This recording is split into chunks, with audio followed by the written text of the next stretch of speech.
අද අපිට තියෙන්නේ කලමනාකරණ ගිණුම්කරණය පටන් ගන්න. හරි? කලමනාකරණ ගිණුම්කරණය පටන් ගන්න තියෙන්නේ අපිට. කලමනාකරණ ගිණුම්කරණය. හරි. පුතේ අද තියෙන කලමනාකරණ ගිණුම්කරණය. එතකොට අපි කර හිටපු පාඩම ගිණුම්කරණ අනුපාතනේ. හරි? එදා අනුපාත අපි ගියේද කරලා මේ බ්‍රහස්පතින්දත් කරා. තව පොඩ්ඩක් අනුපාත වල ඉතුරුනානේ. අනුපාත වල පුතේ ඉතුරුනේ තව ප්‍රශ්න තුනකුයි. අර කැටි ප්‍රශ්න ටික අපිට ඉතුරුනේ. ඒක මේ බ්‍රහස්පතින්දා උදේ 8ට කතා කරනවා පුතේ. අනුපාත ඉතුරු ටික පුතේ මේ බ්‍රහස්පතින්දා අපි උදේ කතා කරලා ඉවර කරනවා. දා පටන් ගමු කලමනාකරණ ගිණුම්කරණය. හරි? ඉතින් ඔක්කොමලා ගාම මේ ටියුට් එකේ මම අද වැඩ කරන්න තියෙන්නේ. හරි? කලමනාකරණ ගිණුම්කරණය. හරි. ඉස්සෙල්ලාම පුතේ අපි කතා කරමු ප්‍රශ්න වලින්ම කතා කරමුකෝ. එන්නකෝ අභ්‍යාසංක 321ට. එන්න අභ්‍යාසංක 321ට එන්නකෝ. හරි. ආවනේද ඔක්කොල අභ්‍යාසංක 321ට? ඒකේ අපෙන් අහන්නේ පළවෙනි ප්‍රශ්නේ ගිණුම්කරණයේ ප්‍රභේද මොනවාද? ඉතින් අපි ගිණුම්කරණයෙන් කරන්නේ මොකද්ද? තීරණ ගන්න අවශ්‍ය තොරතුරු සපයනවා.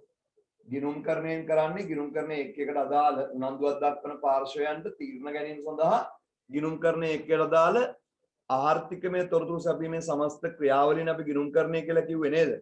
ඒතර අපි ගිණුම්කරණයෙන් කරනවා කිව්වේ තීරණ ගන්න අවශ්‍ය තොරතුරු සපයනවා කියන එකට ගිණුම්කරණයෙන් කරේ නේද පුතේ? තීරණ ගන්න අවශ්‍ය තොරතුරු සැපුවා ගිණුම්කරණය. ඒතර පුතේ මේ සපයන තොරතුරු සමහරක් තොරතුරු පුතේ බාහිර පාර්ශවයන්ට ගියාට කමක් නැහැ. ව්‍යාපාරයේ ලාභය වගේ තොරතුරු බාහිර පාර්ශව දැනගත්තට කමක් නැහැ. නමුත් සමහර තොරතුරු තියෙනවා බාහිර පාර්ශව දැන නොගත යුතු තොරතුරු. උදාහරණයක් එක භාණ්ඩයක් හදන්න යන පිරිවැය. ඒක බාහිර පාර්ශව දැනගෙන බෑනේ. ඒ නිසා අපිට මේ ගිණුම්කරණයෙන් සපයන තොරතුරු අනුව ඒව ප්‍රයෝජන ගන්න පාර්ශව අනුව ගිණුම්කරණය බෙදනවා අපි කොටස් කීයකටද? කොටස් දෙකකට. එහෙනම් අපිට ගිණුම්කරණයේ කොටස් දෙකයි. පළවෙනි එක මොකද්ද? මූල්‍ය ගිණුම්කරණය. දෙක කලමනාකරණ ගිණුම්කරණය. ඥාන පුතේ ගිණුම්කරණයේ කොටස් දෙක. එක මූල්‍ය ගිණුම්කරණය.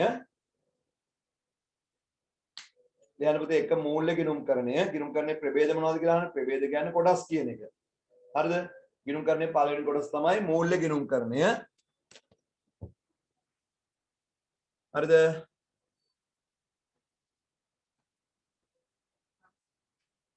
එක මූල්‍ය ගිණුම්කරණය. දෙක කලමනාකරණ ගිණුම්කරණය. එක මූල්‍ය ගිණුම්කරණය. දෙක කලමනාකරණ ගිණුම්කරණය. එහෙනම් පුතේ ගිණුම්කරණයේ කොටස් දෙක. එක මූල්‍ය ගිණුම්කරණය. දෙක කලමනාකරණ ගිණුම්කරණය. හරි ඔක තමයි ගිණුම්කරණයේ කොටස් දෙක. හරිද? හරි පුතේ අනුපාත ඉතුරු ටික අපි කරනවා කිව්ව බ්‍රහස්පතින්දා උදේ 8ට නේද? හරි පුතේ අනුපාත ඉතුරු ටික බ්‍රහස්පතින්දා උදේ 8ට කතා කරනවා කියලා කිව්ව නේද? හරි.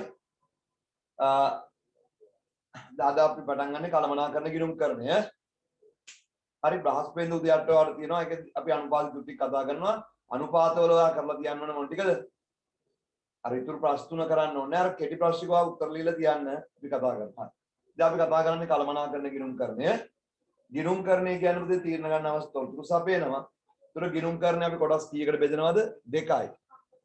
මූල්‍ය ගිණුම්කරණයයි කලමනාකරණ ගිණුම්කරණය. ඒක තමයි ගිණුම්කරණයේ ප්‍රභේද. නමුත් ඉස්සර අපි ගිණුම්කරණයේ ප්‍රභේද තුනක් විදිහට කතා කරා. තව ඉස්සර පුතේ අපි කතා කරා පිරිවැය ගිණුම්කරණය කියලා ඒක. නමුත් දැන් පිරිවැය ගිණුම්කරණය කියලා කතා කරන්නේ නැහැ. පිරිවැය ගිණුම්කරණය කියන්නේ කලමනාකරණ ගිණුම්කරණය ඇතුළේම තමයි. හරි. එතකොට මේ දැන් මෙච්චර කල් අපි ඉගෙන ගත්තේ අනුපාත පාඩම හැර. හරිද? අනුපාත පාඩම හැර අනිත් ඔක්කොම පුතේ මූල්‍ය ගිණුම්කරණය. ඒ කියන්නේ පුතේ මූල්‍ය ගිණුම්කරණයෙන් තොරතුරු දෙන්නේ අතීත තොරතුරු බාහිර පාර්ශවයන්ට. ප්‍රධාන වශයෙන් බාහිර පාර්ශවයන්ට. මූල්‍ය ගිණුම්කරණය දෙන්නේ පුතේ අතීත තොරතුරු. දිනෙන් අවසන් වසර. දිනෙන් අවසන් දිනට. ඒ කියන්නේ වෙච්ච දේවල් තමයි මූල්‍ය ගිණුම්කරණයෙන් අපි තොරතුරු සැපෙන්නේ. නමුත් මේ මූල්‍ය ගිණුම්කරණයෙන් සපයන තොරතුරු කලමනාකරුවන්ට තීරණ ගන්න ප්‍රයෝජනවත් ප්‍රමාණවත් මදි. කළමනාකරු කියන්නේ පුතේ ව්‍යාපාරකට සැලසුම් කරලා ඒවා ක්‍රියාත්මක කරන කට්ටියන්නේ. ඒගොල්ලන්ට මේ මූල්‍ය ගිණුම් කරමින් ලබා දෙන තොරතුරු ප්‍රමාණවත් මදි.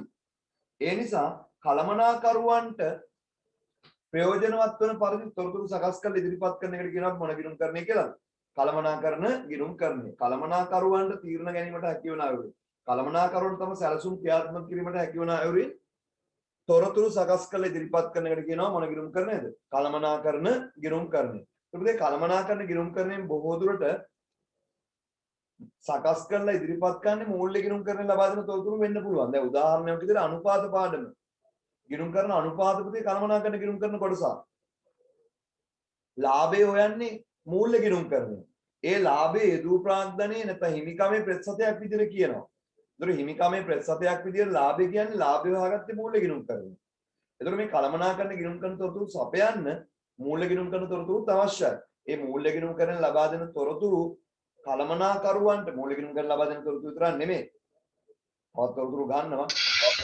මූල්‍ය ගිණුම් කරන ලබා දෙන තොරතුරුත් කළමනාකරුවන්ට තීරණ ගැනීමට හැකිවන ප්‍රයෝජනවත් ආකාරයට සකස් කරලා ඉදිරිපත් කරනවා නම් ඒක තමයි මොකක් කියන්නේද? කළමනාකරන ගිණුම් කරන්නේ කියලා කියන්නේ. හරි. ඒතර ඊළඟ ප්‍රශ්නේ එන්න පුතේ 2 ටියුට් එකේම කරන්නේ. පුතේ බලන්න දෙවෙනි ප්‍රශ්නේ.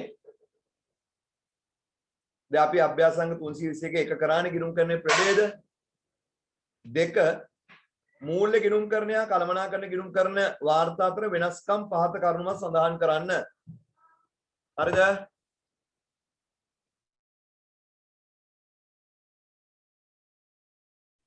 හරි අහගෙන ඉන්න. එතකොට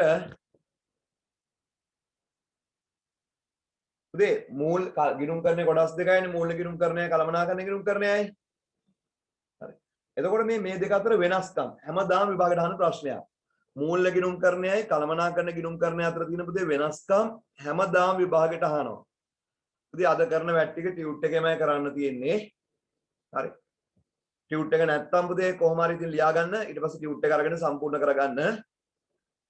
පුතේ මූල්‍ය ගිණුම් කරණය කළමනාකරන ගිණුම් කරණය අතර තියෙන වෙනස්කම් හතරක් හැමදාම විභාගයට අහනවා. මොනවා හරි වෙනස්කම් හතරක් හැමදාම විභාගයට අහනවා පුතේ. ඒක අනිවාර්ය ප්‍රශ්නයක්. කියන්නේ කෙටි ප්‍රශ්නයකට අහනවමයි. හරි දැන් බලන්න උතන තියෙන ප්‍රශ්න 2 මූල්‍ය ගිණුම් කරණය හා කළමනාකරන ගිණුම් කරන වාර්තා අතර වෙනස්කම් පහත කරුණු මත සඳහන් කරන්න. ඒ වාර්තා භාවිතා කරන පාර්ශව. ඉතින් මූල්‍ය ගිණුම් කරන වාර්තා භාවිතා කරන්නේ කවුද? හරිද? මූල්‍ය ගිණුම් කරන වාර්තා භාවිතා කරන්නේ කවුද ප්‍රධාන වශයෙන්? ඉතින් අභ්‍යන්තර පාර්ශවයෙන් නෑ පුතේ. මූල්‍ය ගිණුම් කරණයෙන් තමයි බාහිර පාර්ශවයන්ට තොරතුරු දෙන්නේ. ප්‍රසිද්ධ කිරීමට අදාළ පොදු පරමාර්ථ මූල්‍ය ප්‍රකාශ හදන්නේ බාහිර පාර්ශවයන්ට දෙන්නේ. ඒතකොට පොදු පරමාර්ථ මූල්‍ය ප්‍රකාශ දන්නේ මූල්‍ය ගිණුම් කරණය.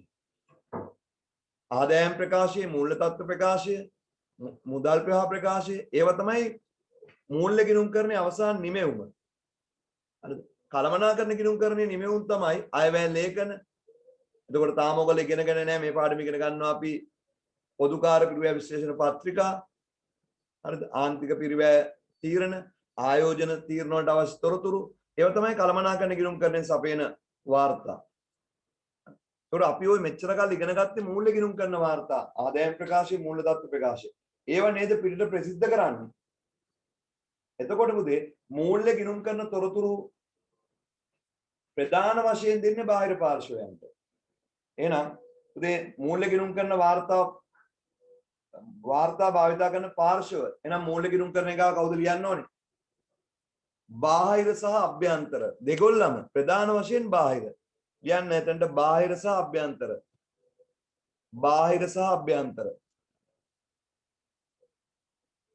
මූල්‍ය ගිණුම් කරන එක ලියන්න බාහිර සහ අභ්‍යන්තර. හරි. එහෙනම් මට කියන්න පුතේ කළමනාකරන ගිණුම් කරන තොරතුරු ප්‍රයෝජන ගන්නේ කවුද?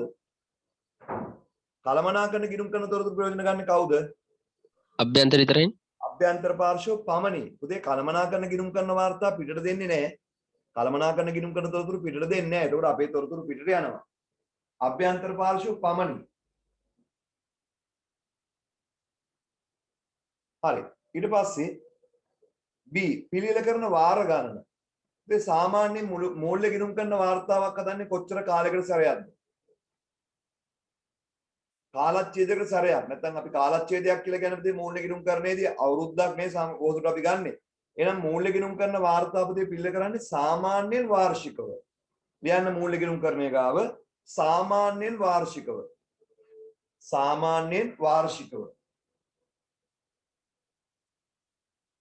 සාමාන්‍යයෙන් වාර්ෂිකව.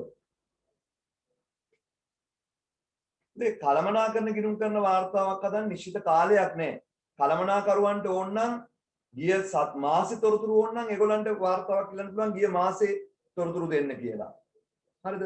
කළමනාකරුවන්ට ඕන නම් ලබන මාසේ මොනවද වෙන තොරතුරු කියලා වෙන අපේ මුදල් ගලායම් මොනවද අපේ ආදායම් වියදම් මොනවද කියලා එහෙම වාර්තාවක් ඒගොල්ලන්ට ඉල්ලන්න පුළුවන්. කළමනාකරුවන්ට ඕන මොකද දිගු කාලයකට අවුරුදු 5ක සැලැස්මක් අවුරුදු 5ක යන මුදල් සහ අවුරුදු 5ක ව්‍යාපාරයට එන මුදල්. ඒකට අපි ආයෝජන තීරණ කියලා කතා කරන්නේ ඒවා. හරිද? අවුරුදු 10ක පුතේ සැලැස්මක් හදන්න පුළුවන්. ඒ සැලැස්මට එන මුදල් අවුරුද්දක ලබන අවුරුද්දේ ආයවැය හදන්න පුළුවන්. හරිද? ඒ වගේ කළමනාකරන වාර්තාවක් හදන්න නිශ්චිත කාලයක් නැහැ. කළමනාකරුවන් ඉල්ලන්නේ කොච්චර කාලයකටද ඒ තොරතුරු ඒගොල්ලන්ට අපි සපයනවා. ඒ කියන්නේ පිළ කරන වාර ගණන නිශ්චිත කාලයක් නැහැ. කළමනාකරණයේ අවස්ථාවේ පරිදි ලියන්න පිළ කරන වාර ගණන ලියන්න කළමනාකරණයේ අවස්ථාවේ පරිදි කළමනාකරණයේ අවස්ථාවේ පරිදි කළමනාකරණයේ අවස්ථාවේ පරිදි පැහැදිලිද ඒක?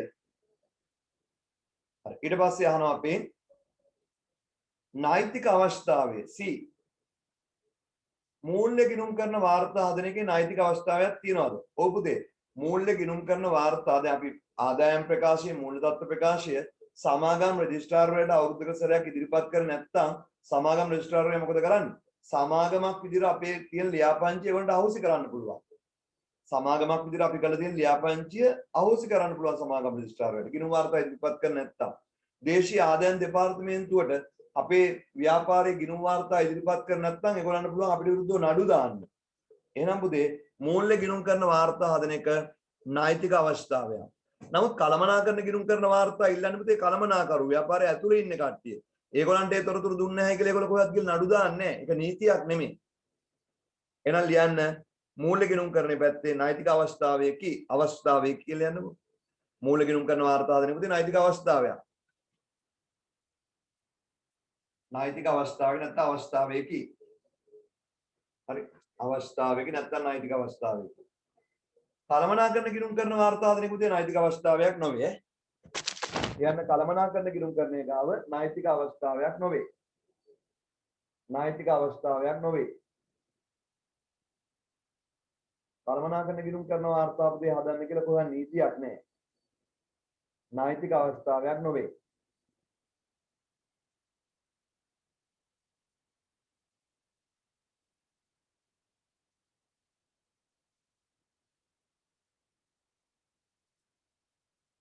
හරි බලන්න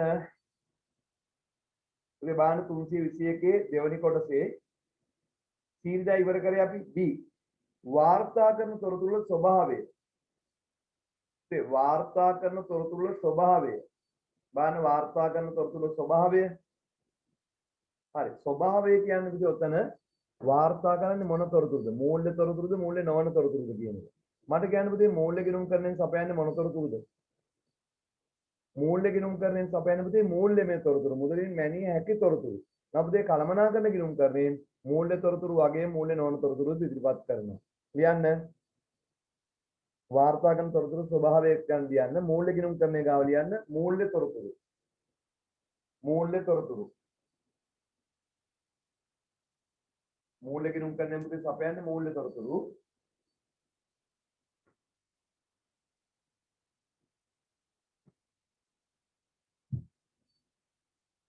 මූල්‍ය තොරතුරු. නමුත් පුතේ කළමනාකරන ගිණුම් කරන්නේ පුතේ මූල්‍ය තොරතුරු වගේ මූල්‍ය නොවන තොරතුරු සපයනවා. කළමනාකරන ගිණුම් කරන්නේ මූල්‍ය තොරතුරු වගේම මූල්‍ය නොවන තොරතුරු සපයනවා. මූල්‍ය හා මූල්‍ය නොවන තොරතුරු. මූල්‍ය හා මූල්‍ය නොවන තොරතුරු.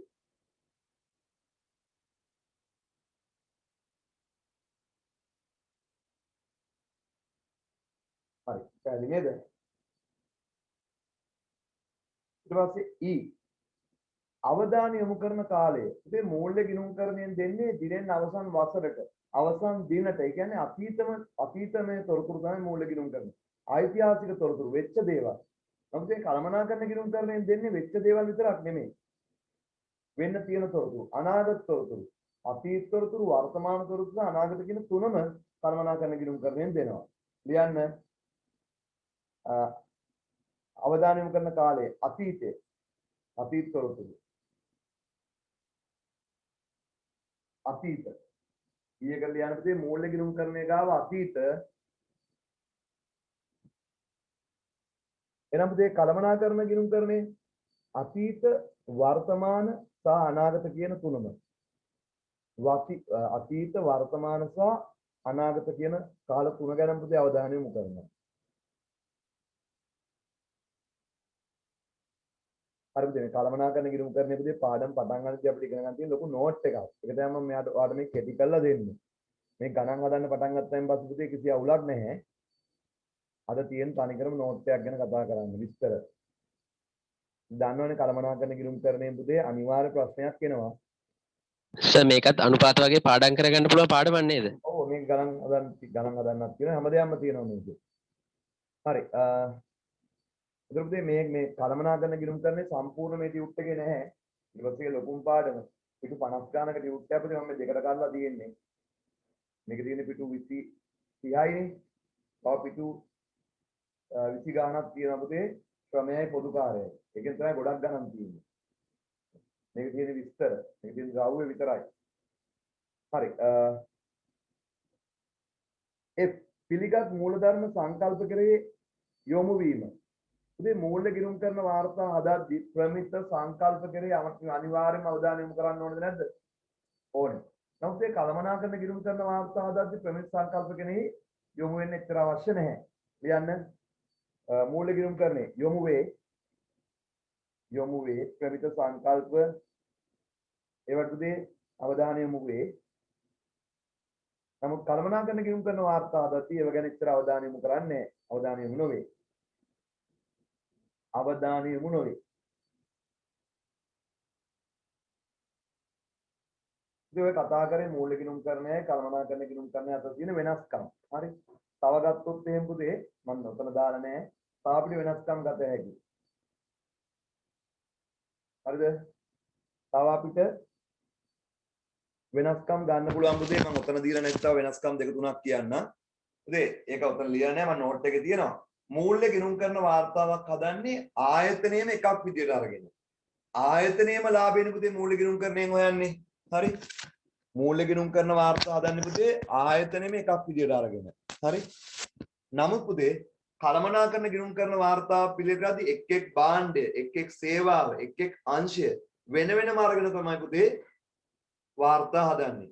අපි ABCD AB කියලා භාණ්ඩ දෙකක් හදනවා නම් කළමනාකරන ගිණුම් කරනදී A භාණ්ඩය ගැන වෙනම අවධානය යොමු කරනවා B භාණ්ඩය ගැන වෙනම අවධානය යොමු කරනවා. නම් පුතේ මූල්‍ය ගිණුම් කරන්නේ AB කියන භාණ්ඩ දෙක ගැන වෙනම අවධානය යොමු කරන්නේ AB කියන භාණ්ඩ ඔක්කොම විකුණලා ව්‍යාපාරයෙන් ලාභය කීයද? කොහොමයි හොයන්නේ. හරි ඒ කියන්නේ සමස්ත ආයතනය කෙරෙහිම අවධානය යොමු කළා තමයි මූල්‍ය ගිණුම් කරන වාර්තා හදන්නේ. නමුත් කළමනාකරන ගිණුම් කරන වාර්තා හදද්දී එක් එක් භාණ්ඩ එක් එක් සේවාව ගැන වෙන වෙනම අවධානය යොමු කරනවා. පැහැදිලිද පුතේ කිව්වේ? හරි.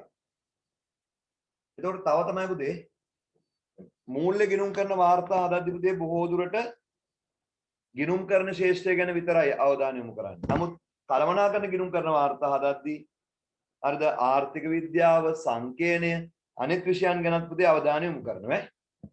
ඒ වැඩිපුර මම කිව්වේ නෝට් එකේ තියෙනවා ඒ ටික බලා ගන්න. හරි එන්න 321 අපි දැන් 1 ඉවරයි 2ට එන්නේ. 2 ඉවරයි 3. ආයතනයේ කළමනාකරන ගිණුම්කරණයේ කාර්යභාරයට අදාළව පහත ප්‍රකාශ සත්‍ය අසත්‍ය බව දක්වන්න. විභාග ප්‍රශ්නේ මම කිව්ව වෙනස්කම් වලින් අනිවාර්යෙන් ප්‍රශ්නයක් විභාගයට කෙටි ප්‍රශ්නයක් අහනවායි කියලා ලකුණු 4කට. ඔය අහ ප්‍රශ්නයක්. ආයතනයේ කළමනාකරන ගිණුම්කරණයේ කාර්යභාරයට අදාළව පහත ප්‍රකාශ සත්‍ය අසත්‍ය බව දක්වන්න. ඒ ආයතනයේ කළමනාකරුවන්ට තීරණ ගැනීම සහ තොරතුරු සපයයි. සත්‍යද අසත්‍යද? ඒ ආයතනයේ කළමනාකරුවන්ට තීරණ ගැනීම සහ තොරතුරු සපයන කළමනාකරන ගිණුම්කරණය. සත්‍යද අසත්‍යද? අසත්‍යනේ දෙගොල්ලන්ටම සපයනවනේ. කළමනාකරන ගිණුම්කරණය සම්බන්ධ දෙගොල්ලන්ටම දෙන්නේ. හරි. මූල ගිණුම්කරණය තමයි දෙගොල්ලන්ටම දෙන්නේ. ප්‍රධාන වශයෙන් බාහිර කළමනාකරන තොරතුරු පිටට දෙන්නේ නැහැ. එහෙන් පිට දුන්නොත් හරි ෂෝක් එකකට තියෙයි. උත්තරේ සත්‍යයි. උත්තරේ සත්‍යයි. B. ඒ ආයතනය පිළිබඳ අතීත සහ අනාගත තොරතුරු සපයයි. සත්‍යයි. දේ කළමනාකරන ගිණුම්කරණයෙන් අතීත තොරතුරු වගේම අනාගත තොරතුරු සපයනවා. නමුත් මූල ගිණුම්කරණය දෙන්න පුතේ අතීත තොරතුරු විතරයි. සත්‍යයි. ඒත් සත්‍යයි බීත් සත්‍යයි. C. එය ගිණුම් කරන ප්‍රමිත මගින් නියම කරන තොරතුරු සපයයි. පුතේ කළමනාකරන ගිණුම්කරණයේදී ප්‍රමිත ගැන අවධානය යොමු කරනවද? නැහැ. ඒ මූල ගිණුම්කරණයේදී. කළමනාකරන ගිණුම්කරන වාර්තාවලදී පුතේ ප්‍රමිත ගැන සංකල්ප ගැන අවධානය යොමු කරන්න අවශ්‍ය නොවේ. මේගොල්ලෝ කියන්නේ මේ ගිණුම් කරන ප්‍රමිත මගින් නියම කරන තොරතුරු සපයයි. අසත්‍යයි. අසත්‍යයි. අසත්‍යයි. ඊට පස්සේ බලන්න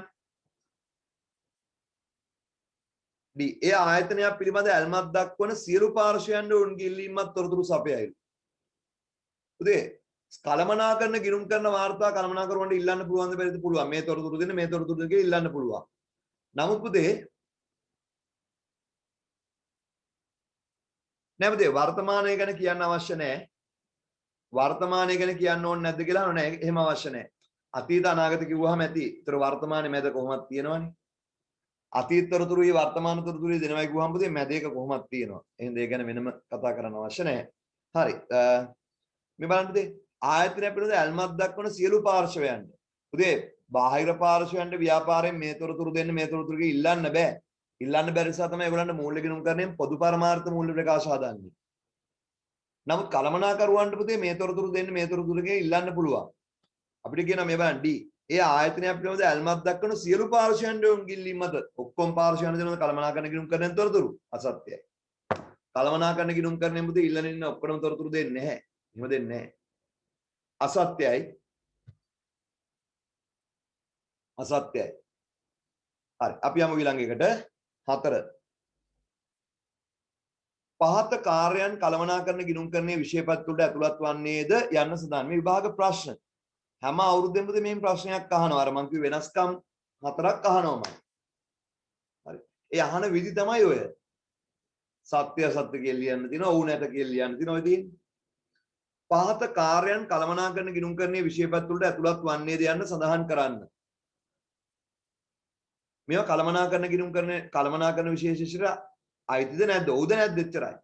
භාණ්ඩ මිල කිරීම සඳහා පිරිවැය තොරතුරු සැපීම. ඒ භාණ්ඩ එක මිල කරන්න විකුණුම් මිල තීරණය කරන්න මේ භාණ්ඩේ හදන්න ගිය පිරිවැය ඕනේ. ඒ භාණ්ඩේ B භාණ්ඩේ. ඒතර ඒව ගැන තොරතුරු දෙන්න පුතේ මොන ගිණුම් කරන්නේද? මූල්‍යයෙන් දෙනවද ඒ තොරතුරු ගැන? නෑ මූල්‍ය ගිණුම් කරන් දෙන්නේ සමස්ත ව්‍යාපාරයේ ලාභය. ඒ වගේ තොරතුරු. කළමනාකරන ගිණුම් කරන්නේ තමයි A භාණ්ඩේ හදන්න ගිය ගාන B භාණ්ඩේ හදන්න ගිය ගාන ගැන තොරතුරු දෙන්නේ. එහෙනම් උත්තරේ භාණ්ඩ මිල කිරීම සඳහා පිරිවැය තොරතුරු සැපීම. ඔව් උත්තරේ ඔව්. ඒ කළමනාකරන ගිණුම් කරන්නේ සපයන උත්තරේ ඔව්. හරි. B. පොදු පරමාර්ථ මූල්‍ය ප්‍රකාශ හදනවද?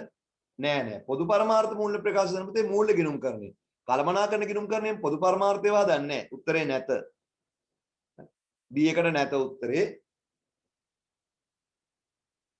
නැත. හරි. ඊට පස්සේ අහනවා C. දිගු කාලීන ආයෝජන ව්‍යාපෘති ඇගීම. ඔව් කළමනාකරන ගිණුම් කරන්නේ තමයි කරන්න පුතේ. දැන් අපිට අන්තිම පාඩම 16 වෙනි පාඩම ආයෝජන තීරණනේ.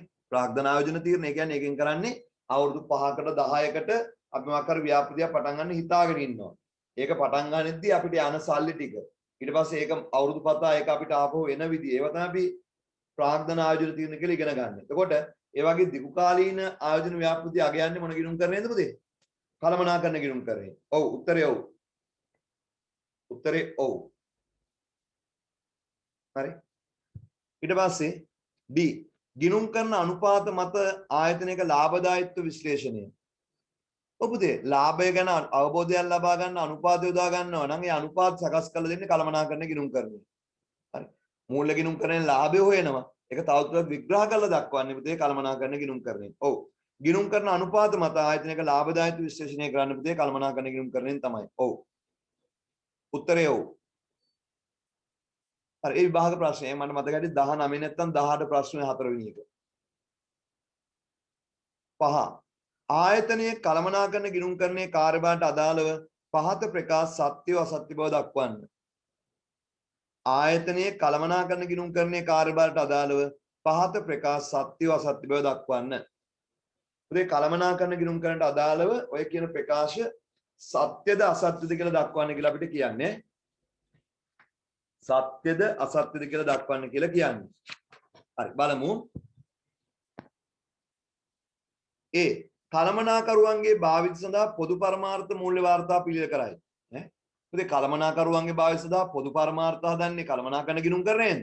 නෑ. පොදු පරමාර්ථ මූල්‍ය ප්‍රකාශ දන්න පුතේ මූල්‍ය ගිණුම්කරණය. එතකොට මේක බොරු නේද අසත්‍යයි.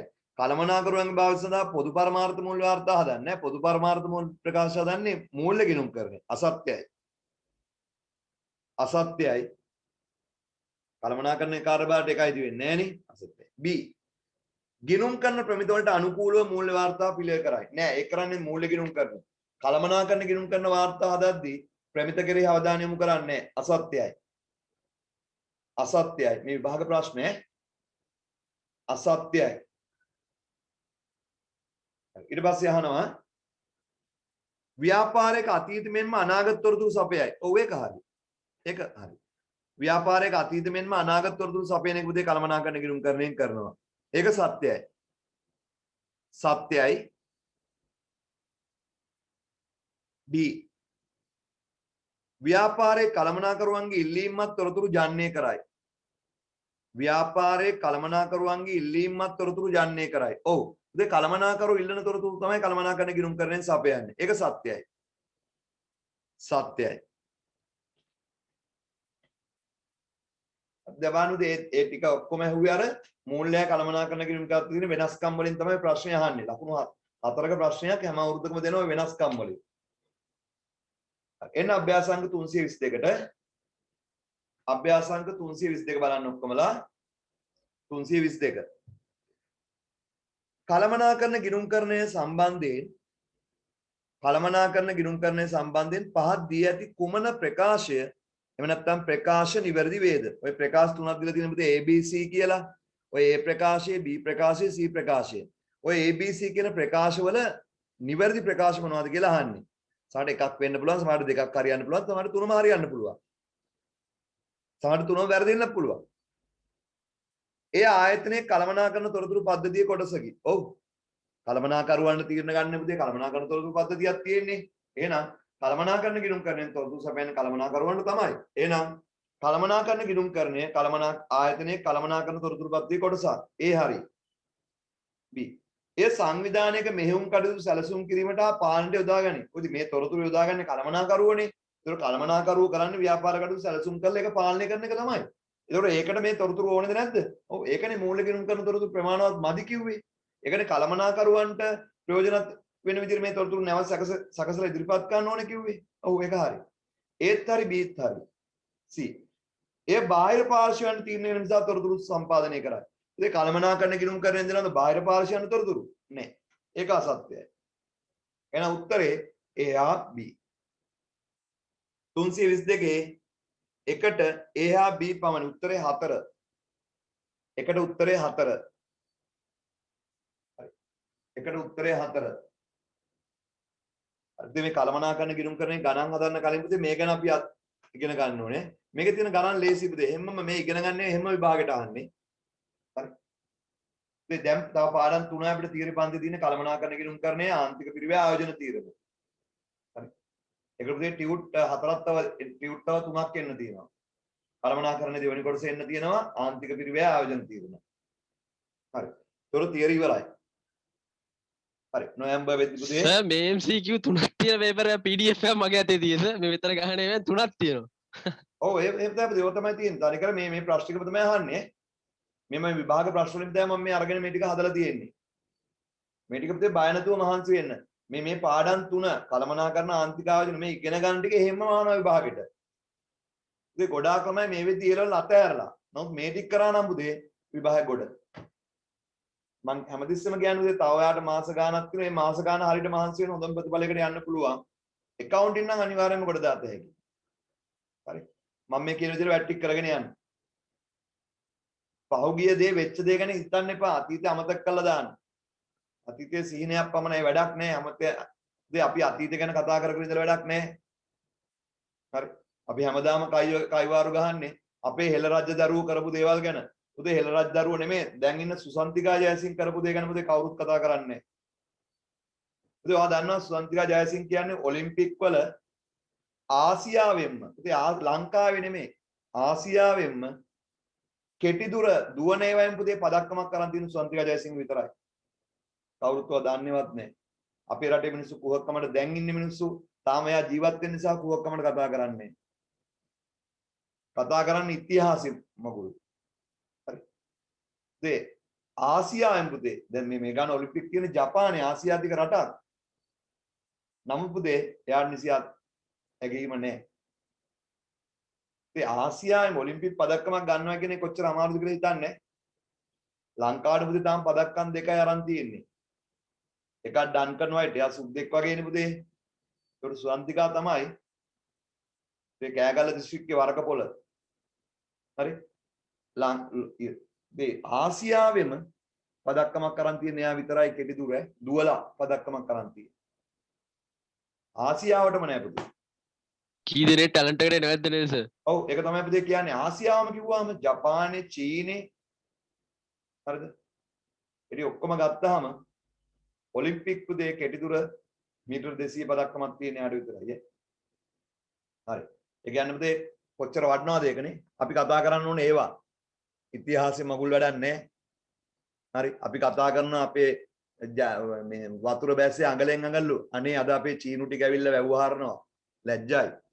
හරි. ඒ නිසා පුතේ දැන් අපි දැන් ගැන කතා කරමු අතීතය ගැන අමතක කරලා. හරි. අපි දැන් වර්තමානය ගැන කතා කරමු පුතේ. ඒ නිසා වෙච්ච දේ වුණා එළවලුවත් එච්චරයි. අවුරුදු ගා අපිට මාස එකමාරක් අවුරුදු එකමාරක් නැති වුණා. ඒක වැඩක් නෑ. ඒක ඉවරයිනේ දැන්. දැන් තියෙන කාලෙ පුතේ ඔයගොල්ලෝගේ වැට්ටික් කරගන්නකෝ. වෙච්ච දේ වුණා ඒව ගැන බොරුට කයිවාරු ගහලා වැඩක් නෑ. නිදහසට කාරණා වැඩක් නෑ. තා මාස ගාණක් තියෙන පුතේ ඒ ටිකේ මේ කරන වැට්ටි කළා පාඩම් කරගන්න. තියෙන විදිහට කරමු අපි වැට්ටික. හරි එන්නකෝ. 322 එකට එක ඉවරයිනේ. 322 දෙක පහත් දැක්වෙන කුමන ප්‍රකාශනය ආයතනයක මූල්‍ය ගිණුම්කරණයේ මූලික කාර්යභාරය සම්බන්ධ නිවැරදි වේද? ඒකරුදී අර ඒක හොයන්න අර කළමනාකරණයේ මූල්‍ය අතර වෙනස්කම් කරන කතා කරානේ. ඒකෙන් උඹට උත්තරේ ගත හැකියි. නිවැරදිම උත්තරේ තෝරන්න ඕනේ.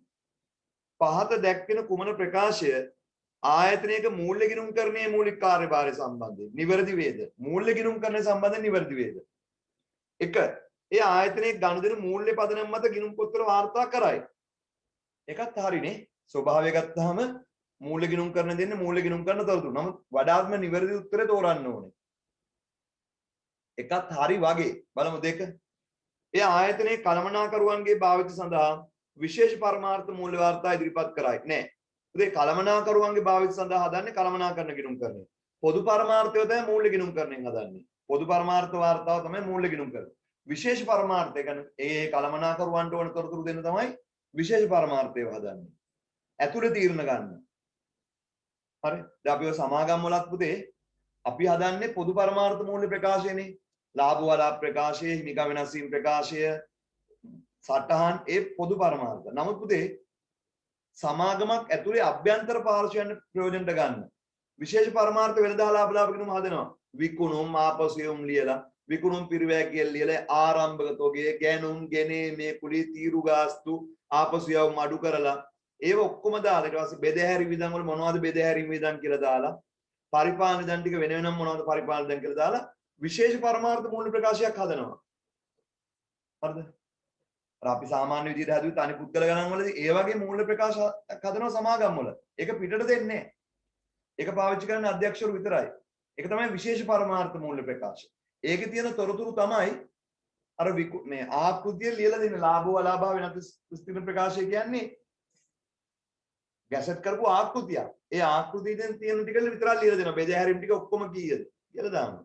අර හෙලිදරව් කරන්න ඕනේ වගේක් යටින් වෙනම දානවා සටහන් අංක දෙකකට. හරි. එතකොට කළමනාකරුවන්ගේ භාවය සඳහා විශේෂ පරමාර්ථ දන්නපතේ කළමනාකරණ ගිණුම් කරන එක වැරදි. මූල ගිණුම් කරන්නේ කරන්නේ නැහැ. මූල ගිණුම් කරන සම්බන්ධ නිවැරදි වේද කියලා අහන්නේ. ඒ ආයතනය පිළිබඳ ඇල්මක් දක්වන පාර්ශවයන්ගේ භාවය සඳහා පොදු පරමාර්ථ මූල්‍ය වාර්තා පිළිල කරයි. ඒක නේද මූල ගිණුම් කරන්නේ කරන්නේ. ඒ කියන්නේ මූල ගිණුම් කරන්නේදී හරියම එක නේද? බලමු අනිත් ඒවා දෙක. ඒ ආයතනයක අයිතිකරුවන්ට තීරණය සඳහා අතීත සහ අනාගත තොරතුරු සපයන්නේ නැහැ. අනාගත ඒවා දෙන්නේ අනාගත ඒවා දෙන්නේ මූල කළමනාකරණ ගිණුම් කරන්නේ. ඒ ආයතනයක වාර්ෂික විගණ්ඩ අවශ්‍ය මූල්‍ය තොරතුරු සපයයි. ආයතනයක විගණ්ඩ අවශ්‍ය තොරතුරු විතරක් නෙමෙයි දෙන්නේ. රජයට අය කරන්න බදු අය කරන්න දෙන්නේ මූල්‍ය ගිණුම් කරන්නේ. උත්තරේ 3. නිවැරදිම උත්තරේ 3. දෙකට පුතේ නිවැරදිම උත්තරේ 3. මේ ඔක්කොම A level ප්‍රශ්න විභාගයට අහපුවා. දෙකට හරිම උත්තරේ 3. හරි එන්න අභ්‍යාස එකම තුන්වෙනි කොටස. පහත කුමන කාර්යයන් ආයතනයේ කළමනාකරණ ගිණුම් කරන්නේ සිදු කරන ලබයිද? ඔය A B C D කියලා හතරක් දීලා තියෙන්නේ. ඕවයින් කළමනාකරණ ගිණුම් කරන්නේද කරන්නේ මොනවද කියලා අහන්නේ. ඕවයින් කළමනාකරණ ගිණුම් කරන්නේද කරන්නේ මොකද්ද කියලා අහන්නේ. වාර්ෂික අයවැය ලේඛන පිළියෙල කිරීම. ඉතින් අයවැයක් කියන්නේ සැලැස්ම. දැන් 2021 නොවැම්බර් වල එන්නේ මොන අවුරුද්දේ සැලැස්මද? මොන අවුරුද්දේ අයවැයද? 2021 නොවැම්බර් වල එන්නේ මොන අවුරුද්දේ අයවැයද? කොළමයි 20 20 අයවැයක් දීලා වැඩක් තියෙනවද බං 21 දී? 21 එන්නේ මොන අවුරුද්දේ අයවැයද? 22 සැලැස්ම තමයි. අයවැයක් කියන්නේ මුත් ඉස්සෙල්ලා වැය ටික හදනවා. මුදල් ඇමැතුමා කියන අපි මේවට තමයි අපි වියදම් කරන්නේ. ඊට පස්සේ අය ඒකට අවශ්‍ය ආදායම රැස් කරගන්නේ කොහොමද? ඒක අයවැයක් කියන. අයවැයක් කියන්නේ සැලැස්ම. ඒතර පුතේ ව්‍යාපාර ආයතනෙත් අයවැයක් හදනවා ලබන අවුරුද්දේ කරන වැට් ටික මේවා. ඒවට සල්ලි එන්නේ මෙන්න මේවයි. එහෙනම් අයවැය පිළිවෙල කරන්න පුතේ කළමනාකරණ ගිණුම් කරනවා. ඒක හරි එහෙනම්. වාර්ෂික අයවැය ලේඛන පිළිවෙල කිරීම කළමනාකරණ ගිණුම් කරණයෙන් කරනවා. ඒ හරි. B තීරණ ගැනීම සඳහා කාර්ය පිරිවැය ස්ථාවර හා විචල් ලෙස විශ්ලේෂණය කිරීම. අද ඉගෙන ගන්නවා පුතේ. පිරිවැය අපි බෙදනවා. හරි. විචල්ය ස්ථාවරයි කියලා. මෙහෙම විචල්ය ස්ථාවරයි කියලා පිරිවැය බෙදන්නේ. මෙහෙම පිරිවැය විචල්ය ස්ථාවරයි කියලා බෙදන්නේ පුතේ කළමනාකරණ ගිණුම් කරන්නේ පිරිවැය හැසිරීම අනුව. මම අද ඒක කියලා දෙනවා. හැසිරීම අනුව කියලා තියෙනවා. ඒ කියන්නේ නිපදවන එක සංඛ්‍යාව අනුව නිපදවන එක සංඛ්‍යාව වෙනස් වෙනවා නම් විචල්ය කියනවා. නිපදවන එක සංඛ්‍යාව වෙනස් වෙන්නේ නැත්නම් ස්ථාවර පිරිවැය කියලා කියනවා. මේ විදිහට විචල්‍ය ස්ථාවර කියලා බෙදන්නේ කළමනාකරණ ගිණුම් කරන්නේ. එතකොට ඒක හරි තීරණ ගැනීම සඳහා කාර්යයක පිරිවැය ස්ථාවර හා විචල්‍ය ලෙස විශ්ලේෂණය කරන්නේ ඒක තමයි කියන්නේ අද උගන්වන්නේ කළමනාකරණ ගිණුම් කරන. ඒක හරි. Bත් හරි. C ප්‍රසිද්ධ කිරීම සඳහා මුදල් ප්‍රවාහ ප්‍රකාශය පිළියෙල කිරීම. ඒ ප්‍රසිද්ධ කිරීම සඳහා මුදල් ප්‍රවාහ ප්‍රකාශය හදන්නේ මූල්‍ය ගිණුම් කරන්නේ. ඒ කළමනාකරණ ගිණුම් කරන්නට අයිති නැහැ. ඒතර A හරි B හරි. C D ව්‍යාපෘතියක් ඇගීම සඳහා මුදල් ප්‍රවාහ ඇස්තමේන්තු කිරීම. ඔව්. ඉතින් අපි අර අන්තිම පාඩම තියෙන ව්‍යාපෘතිය ඇගීම ආයෝජන ප්‍රාග්ධන තීරණ ඒකදි කරන්නේ ඉස්සර අවුරුදු වල එන යන මුදල් ඇස්තමේන්තු කරන එක තමයි. ඒක කරන්නේ කළමනාකරණ ගිණුම් කරණයෙන් තමයි. උත්තරේ A B D C විතරයි නැත්තේ. A B D කියන්නේ 3ට උත්තරේ 3. 3ට උත්තරේ 3. A B D 3ට උත්තරේ 3. A B D. මේ තවත් දෙයක් මේ අපි ඉගෙන ගන්න පුතේ ඇත්තටම කළමනාකරණ ගිණුම් කරන්නේ නෙමෙයි. කළමනාකරණ ගිණුම් කරන්නේ මූලික සංකල්ප. කළමනාකරණ ගිණුම් කරන එක කියන්නේ ලොකු විෂය පදයක්. ඒකේ පොඩ්ඩයි මේ අපි ඉගෙන ගන්න. එතන මේක ඉගෙන ගත්තාම කළමනාකරණ ඉගෙන ගත්තා කියලා හිතන්න එපා.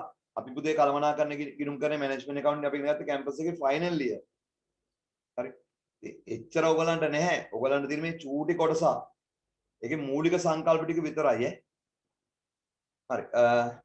4 කළමනාකරණ ගිණුම් කරන්නේ සම්බන්ධයෙන් පහත කුමන ප්‍රකාශය නිවැරදි වේද? කළමනාකරණ ගිණුම් කරන්නේ සම්බන්ධයෙන් පහත කුමන ප්‍රකාශය නිවැරදි වේද? එය කළමනාකරණයේ අභ්‍යන්තර පරිදි සිදු කරයි. ඔව් ඒක හරි. ඒක හරි. එය සියලු ඇල්මැති පාර්ශවයන්ගේ අවස්ථා ගැන අවධානය යොමු කරයි. නෑ නෑ. තොරතුරු අවශ්‍ය ඔක්කොගේම අවස්ථා ගැන පුතේ කළමනාකරණ ගිණුම් කරන්නේ අවධානය යොමු කරන්නේ නෑ. කල්පනා කරන ගිණුම් කරන්නේ අභ්‍යන්තර පාර්ශ්වයන් ගැන විතරයි.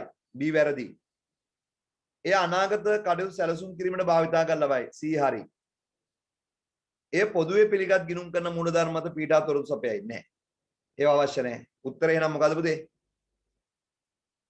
ඒ කලමනා කරන A හරි C හරි. උත්තරේ A C විතරයි නේද? උත්තරේ A C නේද? උත්තරේ 2. 4ට 2. 4ට 2. හරි. එන්න 323. ඒ පිරිවැයන පදයේ අදහස, පිරිවැය 1 කියන අදහස, පිරිවැය මධ්‍යස්ථානය කියන්නේ මොකද්ද කියලා අහනවා. ඔතන තියෙන්නේ දැන් ගිණුම් කරන්නේ තියෙන්නේ ප්‍රභේද දෙකයි. දැන් අපි ගිණුම් කරන්නේ කොටස් දෙකයි ඉගෙන ගන්න මොකද්ද? මූල්‍ය ගිණුම් කරන්නේයි කළමනාකරණ ගිණුම් කරන්නේ. නමුත් ඉතින් අපි ඒරව කරන කාලේ ගිණුම් කරන්නේ කොටස් 3යි. මේ ගිණුම් කරන්නේ කොටස් 3යි. පිරිවැය ගිණුම් කරන්නේ කියලා කොටසක් තිබ්බා. පිරිවැය. පිරිවැය ගිණුම් කරන්නේ කියන්නේ භාණ්ඩික සේවාවක බොහෝදුරට පිරිවැය ගැන විතරයි එතනදී අවධානය යොමු කරන්නේ. මේ පිරිවැය ගිණුම් කරන්නේත් වර්තමානයේ තියෙන මොන ගිණුම් කරන්නේ ඇතුළෙමද? කළමනාකරණ ගිණුම් කරන්නේ ඇතුළෙමයි. ඒ නිසා ඒ පිරිවැය ගිණුම් කරනදී අපි ඉගෙන ගන්න වචන තුනක් තමයි පිරිවැය, පිරිවැය එක්කේ සහ පිරිවැය මධ්‍යස්ථානය කියන වචන තුන. ওই වචන තුන එහෙනම් අපි කළමනාකරණේ ඉගෙන ගනිද්දිත් කළමනාකරණ ගිණුම් කරන ඉගෙන ගනිද්දිත් ඉගෙන ගන්න ඕනේ. හරි. ඉස්සලම තියෙන වචනේ පිරිවැය යන පදයේ අදහස. පිරිවැය. ඉතින් අපි සමනක් තැන්වලදී වියදම් කියනවා, සමනක් තැන්වලදී පිරිවැය කියලා කියනවා. හොඳම උදාහරණේ සමාගම් ගානේදී වියදම් ටික ලියද්දි බෙදහැරීම් පිරිවැය, පරිපාලන වියදම්, වෙනත් වියදම්, මූල්‍ය පිරිවැය. එහෙම ලිව්ව මතකද? අපි වත්කමක් හඳුනාගත්තාම මෝටර රථයේ පිරිවැය, ඉඩමේ පිරිවැය, ගොඩනැගිල්ලේ පිරිවැය, යන්ත්‍රයේ පිරිවැය කියලා කිව්වා. මතකද? අපි මොන හරි වියදමක් දැරුවාම පුතේ ඒක ප්‍රාග්ධන වැය, අයබාර වැය කියලා හඳුනා ගන්නවා. ප්‍රාග්ධන වැයක් නම් වත්කමේ පිරිවැයට එකතු කරනවා. අයබාර වැයක් නම් ලාභ ලාභකින් වියදමක් විදියට ලියනවා. මතකයිනේ ඕවා? එහෙනම් දැන් මේ අපිට කියන්නේ පිරිවැය යන පදයේ. ඉතින් පිරිවැය කියන පදයයි වියදම කියන පදේ වෙනසක් තියෙනවා. දැන් එකක් උගන්වනවා. පිරිවැයයි වියදම කියන පද දෙක අතර වෙනසකුත් තියෙනවා. හරි. එහෙනම් අපි ඉස්සෙල්ලාම ගන්නේ පිරිවැය කියන පදය. හරි. පිරිවැයක් කියන්නේ මොකද්ද පුතේ? හරි. පිරිවැයක් කියන්නේ දැන් ඔයා මේ දැන් මේ පන්තිර සම්බන්ධ වෙලා තියෙන්නේ ඉගෙන ගන්නනේ සේවාවක් ලබා ගන්න නෙනේ. ඔයා ඒකට පිරිවැයක් දරනවද නැද්ද? දරනවා. පන්ති ගාස්තු ගෙවනවා. හරිද? දැන් නම් පුතේ කරන්ට් බිල යනවා, ඩේටා ගාස්තු යනවා. ඔයාට සමහරට වෙන වැඩක් තිබ්බ ඒක අද කැන්සල් මගුල් ගේ ගන්න තිබ්බ ඒක කැන්සල් කරලා තමයි අද මෙතනට වාඩිලා ඉන්නවා. හරි. ඒ වගේ. ඒතර ඒක ආවස්තික පිරිවැයක් තියෙනවා. ඒතර පුතේ මේ පිරිවැයක් කියන්නේ එහෙම නැත්නම් මොන හරි භාණ්ඩයක් අපි හිතමු ගෙදර ඇඳුමක් මහනවා කියලා. ඔයාලට කමිසයක් මහනවා කියලා හිතමුකෝ අපි. ගෙදර කේක් එකක් හදනවා කියලා හිතමුකෝ අපි. නැත්නම් ගෙදර අපි බ්ලොග් ගලක් හදනවා කියලා හිතමුකෝ. මොන හරි කරන්න පුළුවන් දෙයක් නිෂ්පාදනයක්. හරි. එතකොට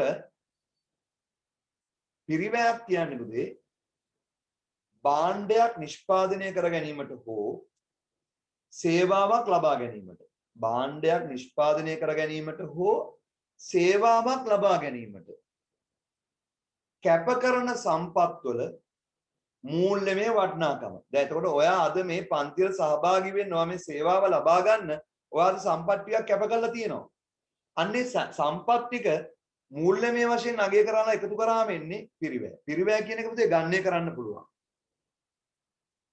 එහෙනම් මොකද්ද පුතේ පිරිවැයක් කියලා කියන්නේ? භාණ්ඩයක් නිෂ්පාදනය කරගන්න හෝ සේවාවක් ලබා ගැනීමට කැප කරන සම්පත් වල මූල්‍යමය අගයට කියන්නේ මොකක් කියලාද අපි? පිරිවැය. භාණ්ඩයක් නිෂ්පාදනය කර ගැනීමට හෝ සේවාවක් ලබා ගැනීමට කැප කරන සම්පත් වල මූල්‍යමය අගයට කියන්නේ අපි පිරිවැය. හරි. ලියමුකෝ පිරිවැය යන පදයේ අදහස කුමක්ද? ලියන්න පදේ පිරිවැය කියන අදහසේ වචනේ අදහස. ලියන්න. භාණ්ඩයක් නිෂ්පාදනය කර ගැනීමට හෝ භාණ්ඩයක් නිෂ්පාදනය කර ගැනීමට හෝ සේවාවක් ලබා ගැනීමට භාණ්ඩයක් නිෂ්පාදනය කර ගැනීමට හෝ සේවාවක් ලබා ගැනීමට භාණ්ඩයක් නිෂ්පාදනය කර ගැනීමට හෝ සේවාවක් ලබා ගැනීමට කැප කරන සම්පත් වල කැප කරන සම්පත් වල මුදල්මය වටිනාකමයි. මුදල්මය වටිනාකමයි. මුදල්මය වටිනාකමයි.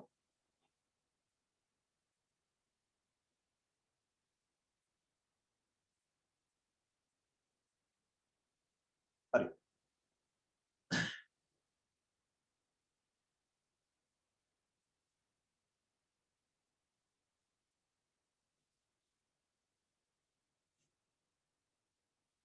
එතකොට ළමයිනේ පිරිවැයක් කියන්නේ මොකක්ද එහෙනම්? භාණ්ඩයක් නිෂ්පාදනය කර ගැනීමට හෝ සේවාවක් ලබා ගැනීමට කැප කරන සම්පත් වල මොනවාගේද? මූල්‍යමය අගයට කියන්නේ අපි පිරිවැය කියලා. හරි. මොනවා හරි දැන් දැන් හොඳම උදාහරණේ ඔයා A level කරනවා නම් A level වලට යන පිරිවැයට ගන්නේ කරන්න පුළුවන්. ගෙවන පන්ති ගාස්තුව, කැම්පින් වලට යන වියදම්, ඇඳුම් පැළඳුම් වලට යන වියදම්, බස් කුලී පිරිවැය. ඉතින් එහෙනම් පිරිවැයයි වියදමයි කියන අතර වෙනසක් තියෙනවා. පිරිවැයයි වියදමයි කියන වචන දෙකේ වෙනසක් තියෙනවා. මොකද්ද මේ පිරිවැයයි වියදමයි කියන වචන දෙකේ වෙනස? පිරිවැයයි වියදමයි කියන වචන දෙකේ වෙනසක් තියෙනවා. මොකද්ද මේ පිරිවැයයි වියදමයි කියන වචන දෙකේ වෙනස? පිරිවැයක් ආදාය ඉපීමේ කටයුත්තකට යොදාගත්තයින් පස්සේ තමයි ඒක වියදමක් බවට පත් වෙන්නේ. පිරිවැයක් ආදාය ඉපීමේ කටයුත්තකට යොදාගත්තයින් පස්සේ තමයි ඒක වියදමක් වෙන්නේ. උදාහරණයක් විදිහට මෝටර රථය මිලදී ගත්තාම ලක්ෂ 50කට ඒක අපි කියන්නේ මෝටර රථයේ පිරිවැය. ලක්ෂ 50කට මෝටර රථය මිලදී ගත්තා නම් ඒක මෝටර රථයේ පිරිවැය. නමුත් පුතේ ওই මෝටර රථයේ පිරිවැය අපි පාවිච්චි කරන අවුරුදු ගානට ආදාය ඉපීමට මෝටර රථය යොදාගත්තයින් පස්සේ ඒක අපි ෂෙයා කරනවා. ෂෙයා කියන්නේ වියදම. අපි ගැනුම් පිරිවැයක්. නමුත් පුතේ ගැනුම් 1000යි. එකෙන් අවුරුද්දයක 200ක බඩු ඉතුරු වෙනවා. ඒතකොට අපි ආදායමට දාලා වියදම විදිහට ගන්න ගැනුම් 1000 නෙමෙයි. විකුණුම් පිරිවැය කියන 800. ඒතකොට වියදම වෙන්නේ 800. ගැනුම් ටික සේරම වියදම වෙන්නේ නැහැ. ගැනුම් වලට පිරිවැයක් දරනවා අපි. නමුත් ඒක වියදම වෙන්නේ විකුණු භාණ්ඩ වල පිරිවැය. විකුණු භාණ්ඩ වල වියදම. එතකොට යම් පිරිවැයක් ආදාය ඉපීමේ කටයුත්තට යොදාගත්තයින් පස්සේ තමයි ඒක මොකක් බවට පත් වෙන්නේද? වියදමක් බවට පත් වෙන්නේ. යම් පිරිවැයක් ආදාය ඉපීමේ කටයුත්තකට යොදාගත්තයින් පස්සේ තමයි ඒක වියදමක් බවට පත් වෙන්නේ. මොනවායි පිරිවැයයි වියදම අතර තියෙන වෙනස.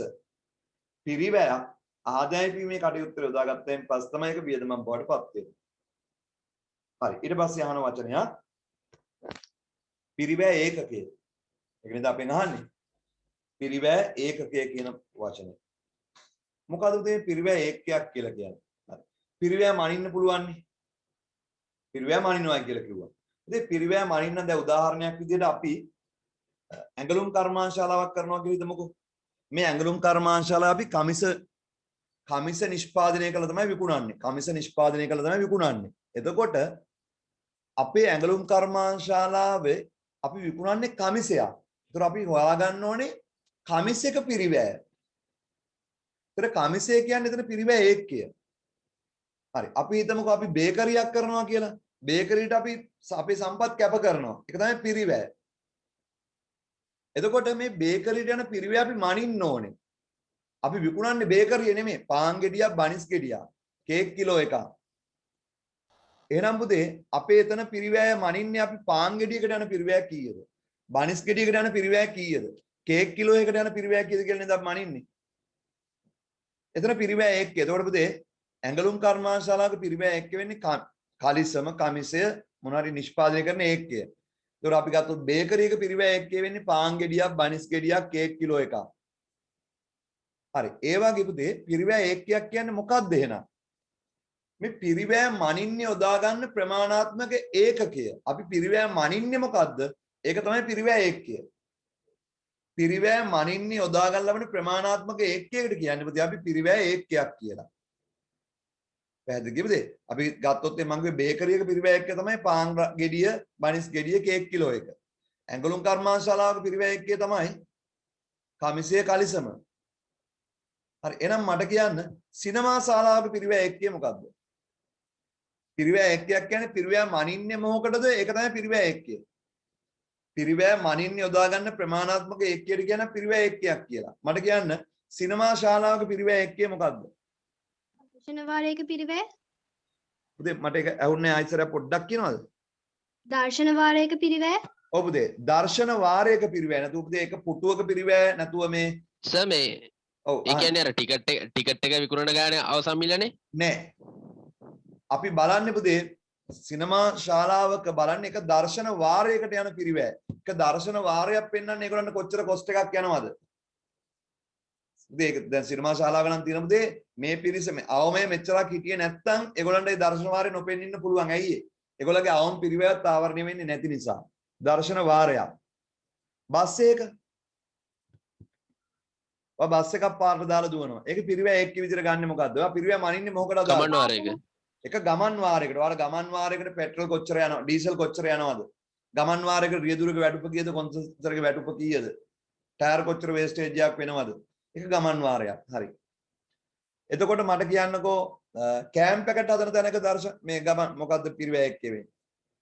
එක බත් පැකට් එකකනේ. ඔය එක බත් පැකට් එක. අපි ගත්තොත් එහෙම සැලුන් එකක් ගමුකෝ. සැලුන් එක පිරිවැය එක්කේ වෙන්නේ මොකද්ද පුතේ? එක කොණ්ඩයක් කපන්න ගියේ charge කරපු වෙලාව. එක කොණ්ඩයක්, එක රැවුලක්. ඕවනේ. හරි. එතකොට ඒක තමයි පිරිවැය එක්කේ. ඒකනේ පුතේ අර බේකරි මේ බේකරි නෙමෙයි. සැලුන් එකේ ගහලා තියෙන්නේ. රැවුල කොණ්ඩේ කැපීමට මෙච්චරයි. ඒ පිරිවැය මැනලා ඒක ලාභයක් ඇතුළත තමයි ගහලා තියෙන්නේ. හරි. එතකොට රැවුල කැපීමට මෙච්චරයි ගාන. එයා ඒක රැවුල කපන්න යන පිරිවැය මැනලා ගානක් එයා ලාභයක් තුල තමයි පිරිවැය මිල තීරණය කරලා තියෙන්නේ. එතකොට අපි ගත්තොත් එහෙනම් පෞද්ගලික ආරෝග්‍ය ශාලාවක නැතනම් ආරෝග්‍ය ශාලාවක පෞද්ගලික වෙන්න ඕනේ. ආරෝග්‍ය ශාලාවක පිරිවැය මනින්න ඕනේ මොකටද? එක patient කෙනෙක් ඉන්න. එක ඇඳකට එක රෝගියෙකුට කියලා. එක ඇඳකට විශ්වවිද්‍යාලයක විශ්වවිද්‍යාලයක පිරිවැය එක්ක වෙන්නේ මොකද්ද පුතේ? එක ස්ටුඩන්ට් කෙනෙක්ට ගිය එක ශිෂ්‍යයෙක් වෙනුවෙන් දාන්න පිරිවැය පුතේ. හරි. එක ශිෂ්‍යයෙක් වෙනුවෙන් දාන්න පිරිවැය. පුතේ විශ්වවිද්‍යාලයක ශිෂ්‍යයෙක් වෙනුවෙන් මම හිතන්නේ එක වෛද්‍ය ශිෂ්‍යයෙක් වෙනුවෙන් දාන්න පුතේ ලක්ෂ 50ක විතර පිරිවැයක්. හරිද?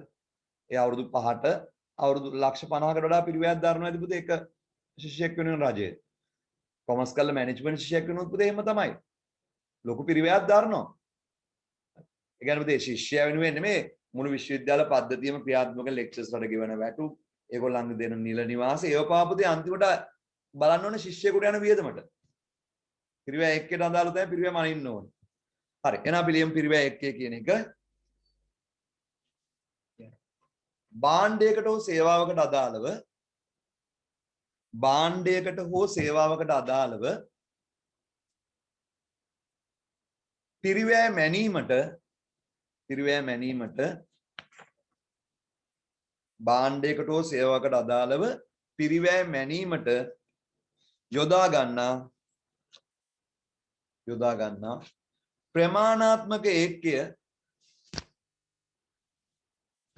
ප්‍රමාණාත්මක ඒක්කය පිරිවැය ඒක්කයයි. ප්‍රමාණාත්මක ඒක්කය ප්‍රමාණාත්මක මිනුම පිරිවැය ඒක්කයයි.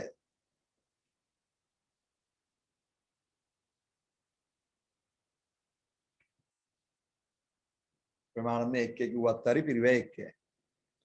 හරි. එහෙම නැත්නම් පුතේ ඔක මෙහෙමත් කියන්න පුළුවන්. පිරිවැය වෙනම මනිනවා නම් ඕනෙම එකක් පිරිවැය ඒක්කයක්. පිරිවැය මනිනවා නම් මොකට හරි අදාළව ඒක පිරිවැය ඒක්කයක්. එහෙම ලියන්න. මෙහෙම ලියන්න එහෙම නැත්නම් එසේත් නොමැතිනම්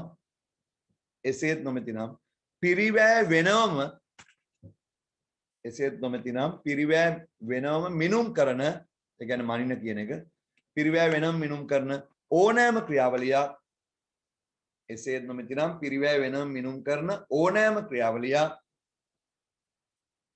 පිරිවැය ඒක්කයකි. පිරිවැය ඒක්කයකි. පිරිවැය ඒක්කයකි. පැහැදිලි පුතේ කියපු කතාව?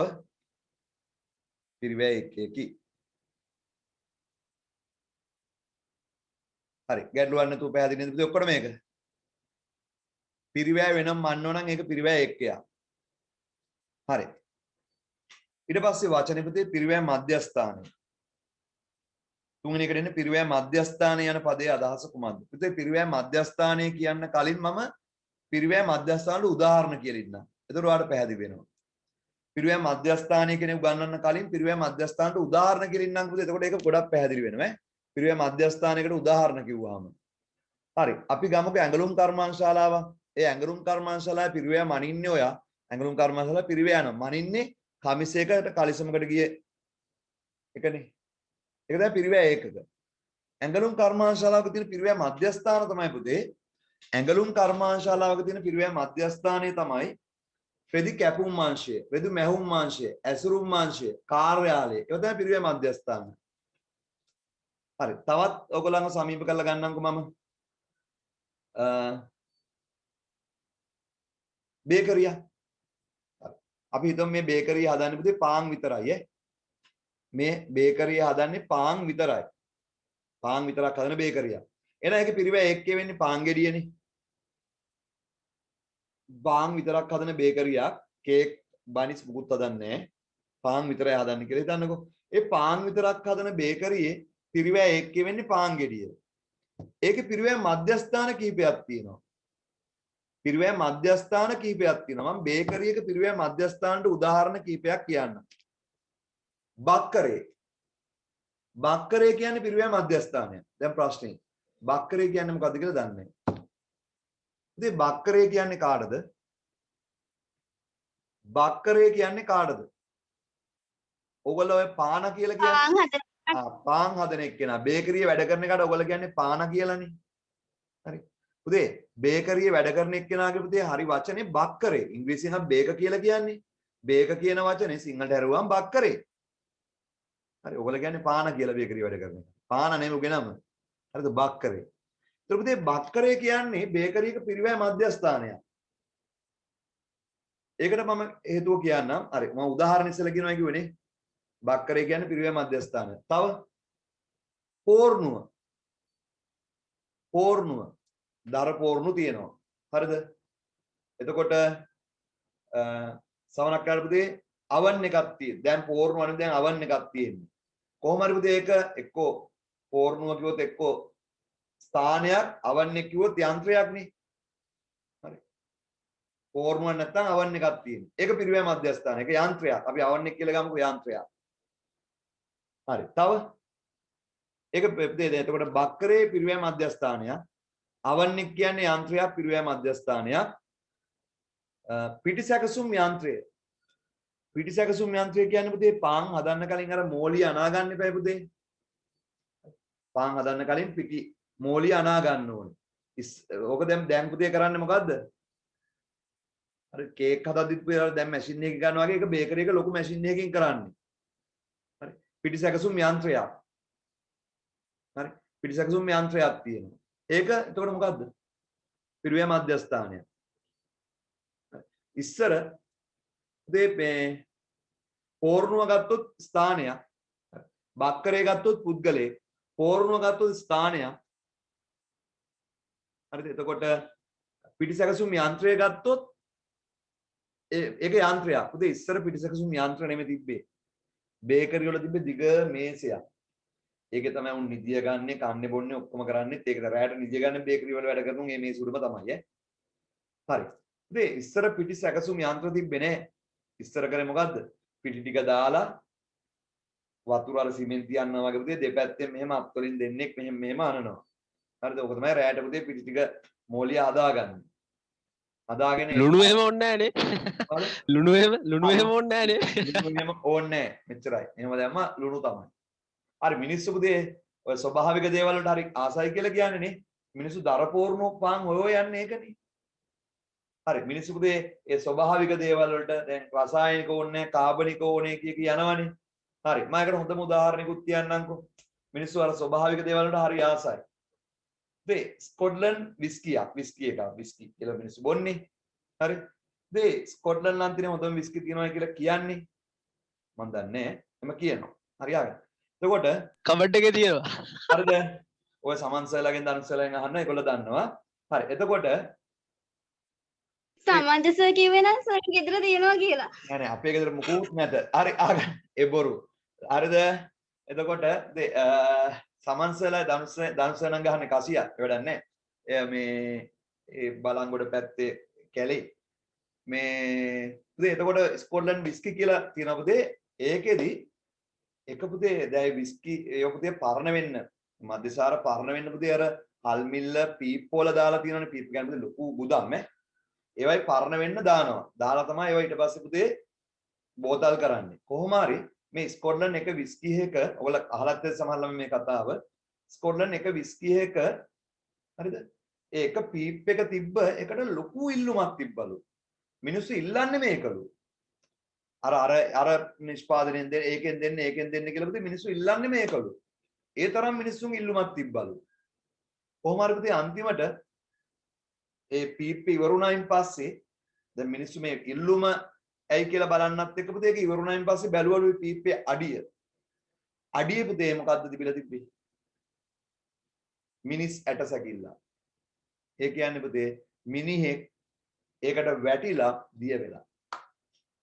ඒක දිය වෙලා. ඒ දියවීමත් එක්ක තමයි අර අච්චර මිනිස්සු ඒක ඉල්ලලා තියෙන්නේ. හරි. ඒක අර ස්වභාවික දේවල්. ඊට පස්සේ පුතේ ඒ ඉල්ලුම හැම ඒගොල්ලෝ තියාගන්නව වැඩක් කරාද නැද්ද? කරා. මොකද කරේ ඊට පස්සේ? ඒ ඉල්ලුම තියාගන්න එපැයි.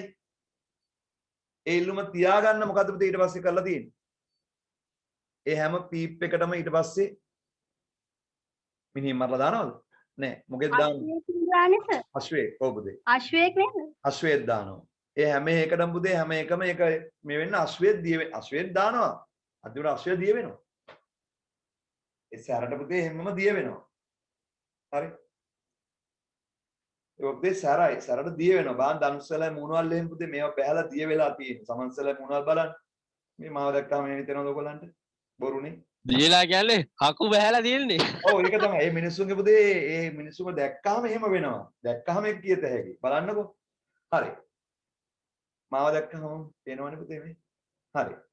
එතකොට කවුද බොරු කියන්නේ කවුද ඇත්ත කියන්නේ කියලා පේනව නේද?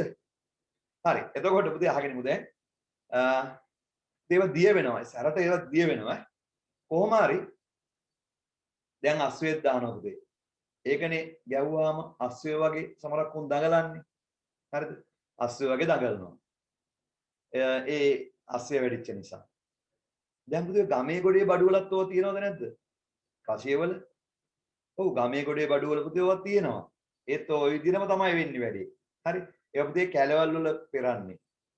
ඒවයි පුතේ කැලවල් ඇතුලේ තිබ්බහම ඔයයි අර පළතුරු වල, සීනි වල ඒ සුවඳට සත්තු ඇදෙනවා. ගෙම්බෝ, කැරපොත්තෝ, එතකොට සර්පයි. හරිද? ඇදෙනවා. ඇදලා පුතේ මොකද වෙන්නේ? උන් ඒවා බොන්න එනවා. එතකොට ඒකටම උන් වැටෙනවා. වැටුනහම ඒකෙන් මොකද වෙන්නේ? දිය වෙනවා. ඒකෙම දිය වෙනවා. ඒක තමයි ඊට පස්සේ එන්නේ. ඔකට පුතේ ගැරන්ඩිටම වැටෙනවද නැද්ද? ඔව් ගැරන්ඩිටම වැටෙනවා පුතේ. ගැරන්ඩිය වැටෙනවායි මුකුත් ඉතුරු වෙන්නේ නැහැ පුතේ. ඒක සැරට දිය වෙනවා. හරිද? ඒකනේ පුතේ ඔය ගමේ කොටේ මිනිස්සු සමහරක් කරලා හවසට යන්නේ අර පාරේ මෙහෙම යන්නේ. ඒ මොනවා වැඩිච්ච ගහලාද? ඒ ගැරන්ටි වැඩිච්ච ගහලා පුතේ. ඒකයි එහෙම යන්නේ. හරි. ඒ ටික මේ නිකන් කිව්ව පුතේ. දැන් මොකද පාඩමට ආයි අපි. ආයි පාඩමට එමු. ඉතින් එතකොට අපි මේ කතා කරගෙන ඉතින් මොකටද එච්චර එහෙ ගියා අපි මේ බේකරියේ නේ. බේකරියේ මේ පිටිසැකසුම් ඉස්සර තිබ්බේ පුද්ගලයෝ හිටියේ. දැන් ඉන්නේ යන්ත්‍රයක්. හරි. එතකොට බේකරියේ තියෙන පුතේ තව මොකද්ද? ඔෆිස් එකක්, කාර්යාලයක්. බේකරියේ තියෙන කාර්යාලයක්. ඒක පිරිවැය මධ්‍යස්ථානය. එතකොට මම දැන් බේකරියක පිරිවැය මධ්‍යස්ථාන වලට උදාහරණ කිව්වා. බක්කරේ පුද්ගලයේ පෝර්ණුව ස්ථානයක්. එතකොට මම ගත්තේ මොකද්ද ඊට පස්සේ? පිටිසැකසුම් යන්ත්‍රයක්. ඔෆිස් එක ස්ථානයක්, කාර්යාලය ස්ථානයක්. ඕවා තමයි පිරිවැය මධ්‍යස්ථාන වලට උදාහරණ. එතකොට බේකරියක පිරිවැය ඒකේ තමයි පාන් ගෙඩිය. බේකරියක පිරිවැය ඒකේ තමයි පාන් ගෙඩිය. පිරිවැය මධ්‍යස්ථාන තමයි බක්කරේ, පෝර්ණුව, පිටිසැකසුම් යන්ත්‍රය, කාර්යාලය. ඕවා තමයි පිරිවැය මධ්‍යස්ථාන. ඇයි ඒකට පිරිවැය මධ්‍යස්ථාන කියන්නේ? ඉතින් පිරිවැය මධ්‍යස්ථාන කියන්නේ අතරමැදි අවස්ථාවක්. ඒ කියන්නේ පිරිවැය ඒකකයකට පිරිවැය බෙදනකම් පිරිවැය ඒකක පිරිවැය ගණනය කරනකම් පිරිවැය එක්රැස් කළ තියෙන අතරමැදි අවස්ථාවක් නැහැ පිරිවැය මධ්‍යස්ථාන. දැන් උදාහරණයක් විදිහට පුතේ අපි බක්කරේ වෙනුවෙන් පඩි ගෙවනවා. එයාට කෑම් බීම වලට වියදම් කරනවා. එයාගේ නවාතන් පාසුකම් වලට වියදම් කරනවා. එයාගේ සුබසාධන කටයුතු වලට වියදම් කරනවා. එතකොට අපි බක්කරේට පඩි ගෙවුවාම අපිට එකපාර කියන්න බෑ පාන් ගෙඩියකට මෙච්චරයි කියලා. එයාගේ කෑම් බීම වලට වියදම් කරාම පාන් ගෙඩියකට මෙච්චරයි කියලා කියන්න බෑ. අපි ඉස්සෙල්ලාම හොයන්නේ බක්කරේ වෙනුවෙන් දරපු පිරිවැය මෙච්චරයි. පෝර්ණුව වෙනුවෙන් දරපු වියදම් අපිට එකපාරට කියන්න බෑ දර වලට මෙච්චරක් ගියයි කිව්වම පාන් ගෙඩියකට කීයක් ගියද කියන්න බෑ. පෝර්ණුවේ දර වලට මෙච්චරක් ගියා. පෝර්ණුව අලුත් වැඩියා කරන්න මෙච්චර වියදමක් ගියා. සුද්ධ පවිත්‍ර කරන්න මෙච්චර වියදමක් ගියා. අපි හොයාගන්නේ පෝර්ණුවට ගිය වියදම් ටික තමයි ලියලා හොයාගන්නේ. එතකොට පිටිසකසුම් යන්ත්‍රය වෙනුවෙන් දරපු වියදම්, ඔෆිස් එක වෙනුවෙන් දරපු වියදම්, අපිට වෙන වෙනම කාර්යාලය වෙනුවෙන් දරපු මුළු වියදම. පිටිසකසුම් යන්ත්‍රය වෙනුවෙන් දරපු මුළු වියදම. ඒකනේ හොයාගන්න පුළුවන්. ඊට පස්සේ තමයි අපිට පුළුවන් පුතේ පාන් ගෙඩියක පිරිවැය කීයද කියලා හොයාගන්න පුළුවන්. නැතු එකපාරටම පිරිවැය දරපු ගමන් පාන් ගෙඩියකට කීයද කියලා කියන්න බෑනේ. එහෙනම් පුතේ පිරිවැය මධ්‍යස්ථානයක් කියලා කියන්නේ පිරිවැය ඒකකයකට අදාළ කිසියම් ස්ථානයක්. පිරිවැය මධ්‍යස්ථානයක් කියන්නේ පිරිවැය ඒකකයකට අදාළ ස්ථානයක්, කාර්යාලයක්, උපකරණයක්, පුද්ගලයෙකුට අපිට කියන්න පුළුවන් මොකද්ද? පිරිවැය මධ්‍යස්ථ. පිරිවැය ඒකකයකට අදාළ කිසියම් ස්ථානයක්, කාර්යාලයක්, උපකරණයක්, පුද්ගලයෙකුට අපිට කියන්න පුළුවන් මොකද්ද? පිරිවැය මධ්‍යස්ථාන. පුතේ මුලින්ම පිරිවැය මනින්නේ පිරිවැය ඒකකයකද පිරිවැය මධ්‍යස්ථානයකද එහෙම? අපි මුලින්ම පිරිවැය මනින්නේ පිරිවැය ඒකකයකද පිරිවැය මධ්‍යස්ථානයකද? ඒකක පිරිවැය මනින්න කලින් පුතේ මොකේ පිරිවැය මැනලා ඉන්න ඕනේද කියන්නේ? මධ්‍යස්ථානේ. මධ්‍යස්ථානයේ පිරිවැය මනින්න ඕනේ. ඊට පස්සේ තමයි පුතේ මධ්‍යස්ථාන වල පිරිවැය තමයි ඒකකට අපි අන්තර්ග්‍රහණය කරන්නේ. බය වෙන්න එපා වචන උගන්වනවා අන්තර්ග්‍රහණය. අවශෝෂණය කරලා ගන්න අපි. ඒව තමයි ඉස්සරහට ඉගෙන ගන්න තියෙන්නේ. ඉස්සෙල්ලාම පිරිවැය මනින්නේ පිරිවැය මධ්‍යස්ථානයක.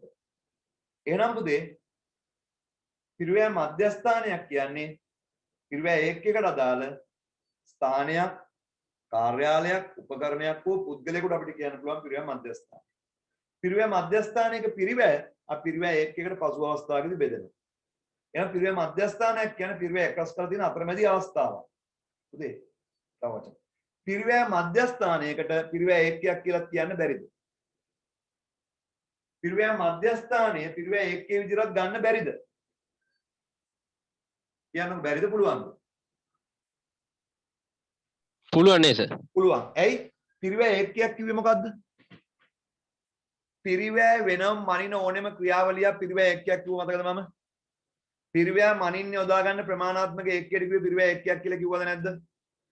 කිව්වනේ. පිරිවැය මනිනවා නම් ඒක පිරිවැය ඒකකයක් කියලා කිව්වා නේද? එහෙනම් පුතේ පිරිවැය මධ්‍යස්ථානයකත් පිරිවැය මන්නවද නැද්ද අපි? මන්නවා. ඒතකොට පිරිවැය මධ්‍යස්ථානයෙන් පිරිවැය ඒකක විදිහට ගන්නත් බැරිද? පුළුවන්. පැහැදිලි නේද? පිරිවැය මධ්‍යස්ථානයක් පිරිවැය ඒකකයක් විදිහට ගන්නත් පුළුවන්. ඇයි? මධ්‍යස්ථානයක පිරිවැය මනිනවා මැල්ලා පස්සේ තමයි පුතේ පිරිවැය ඒකකට ඒක ගන්න. එක ආයතනයක මධ්‍යස්ථාන ගොඩක් තියෙන්න පුළුවන්ද? ඔව්. දැන් මම කිව්වේ පුතේ බේකරියක පිරිවැය ඒකකය තමයි පාන් ගෙඩිය. පිරිවැය මධ්‍යස්ථාන බක්කරයක මධ්‍යස්ථානයක්. පෝර්ණුව එක මධ්‍යස්ථාන ස්ථානයක්. පිටිසකසුම් යන්ත්‍රය එකක්. කාර්යාලය එකක්. මධ්‍යස්ථාන ගොඩක් තියෙනවා පුතේ. හරි. ඒ එක මධ්‍යස්ථානයක පිරිවැය 1 2 3ක් හදන්නත් පුළුවන්. උදාහරණයක් විදිහට බේකරියක් ගත්තොත් බේකරි පිරිවැය 1 2 3ක් තියෙන පුළුවන්. පාන් ගෙඩිය, බනිස් ගෙඩිය, කේක් කිලෝ එක ඒ වගේ. ඒ හැම එකයක්ම අර මධ්‍යස්ථාන ඔක්කොම පහු කරගෙන එන්න ඕනේ. හරිද? දැන් මම උත්තර දුන්නානේ. මගෙන් අහන ප්‍රශ්න එක ආයතනයක මධ්‍යස්ථාන ගොඩක් තියෙන්න පුළුවන්ද? ඔව්. එහෙනම් ඒකයට සමාන ගන්න බෑනේ. පුතේ එක ආයතනයක පිරිවැය ඒක ගොඩක් තියෙන්න බැරිද? පුළුවන්. බේකරියක පිරිවැය එක විදිහට පාන් ගෙඩිය බනිස් ගෙඩිය ගන්න බැරිද? පුළුවන්. ඇඟලුම් කර්මාන්තශාලාවක පිරිවැය මධ්‍යස්ථාන තමයි රෙදි කැපුම් මාංශය, මැහුම් මාංශය, කාර්යාලය, ඇසුරුම් මාංශය. ඇඟලුම් කර්මාන්තශාලාවේ හදන්නේ කලිසම් විතරද? කමිස විතරද? කොහොමද? හරි නේද පුතේ? පැහැදිලි නේද ඒවා? හරි. එහෙනම් පුතේ එන්න පාඩමට පිරිවැය මධ්‍යස්ථානකින් ලියමු අපි. මේ කලමනාකරන ගිණුම් කරන දින ගොඩක් පැහැදිලි කිරීම් තියෙනවා. හරි ඔයගලන්ට ගැටලු තියෙනවා නම් කතා කරන්න පුළුවන් අහන්න පුළුවන්. දැන් පැය විනාඩි 15ක් ගිහලා මේ ටික කතා කරන්න අපිට. මේ ටික පුතේ මේ ටික ලොකු නෝට් එකක්. මේ ඔයාලට මම සරල කරලා කෙටි කරලා විස්තර කරන්න මේ ලොකු නෝට් එකක්. එන්න පිරිවැය මධ්‍යස්ථානය කියන වචන තැනට. ලියන්න. පිරිවැය මධ්‍යස්ථානය කියන තැන ලියන්න. පිරිවැය ඒකකයකට අදාළ පිරිවැය ඒකක වලට අදාළ නැත්නම් ඒකකයකට අදාළ කිව්වත් කමක් නැහැ. පිරිවැය ඒකකයකට අදාළ කිසියම් ස්ථානයක් කාර්යාලයක් පිරිවැය ඒකකයට අදාළ කිසියම් ස්ථානයක් කාර්යාලයක් උපකරණයක්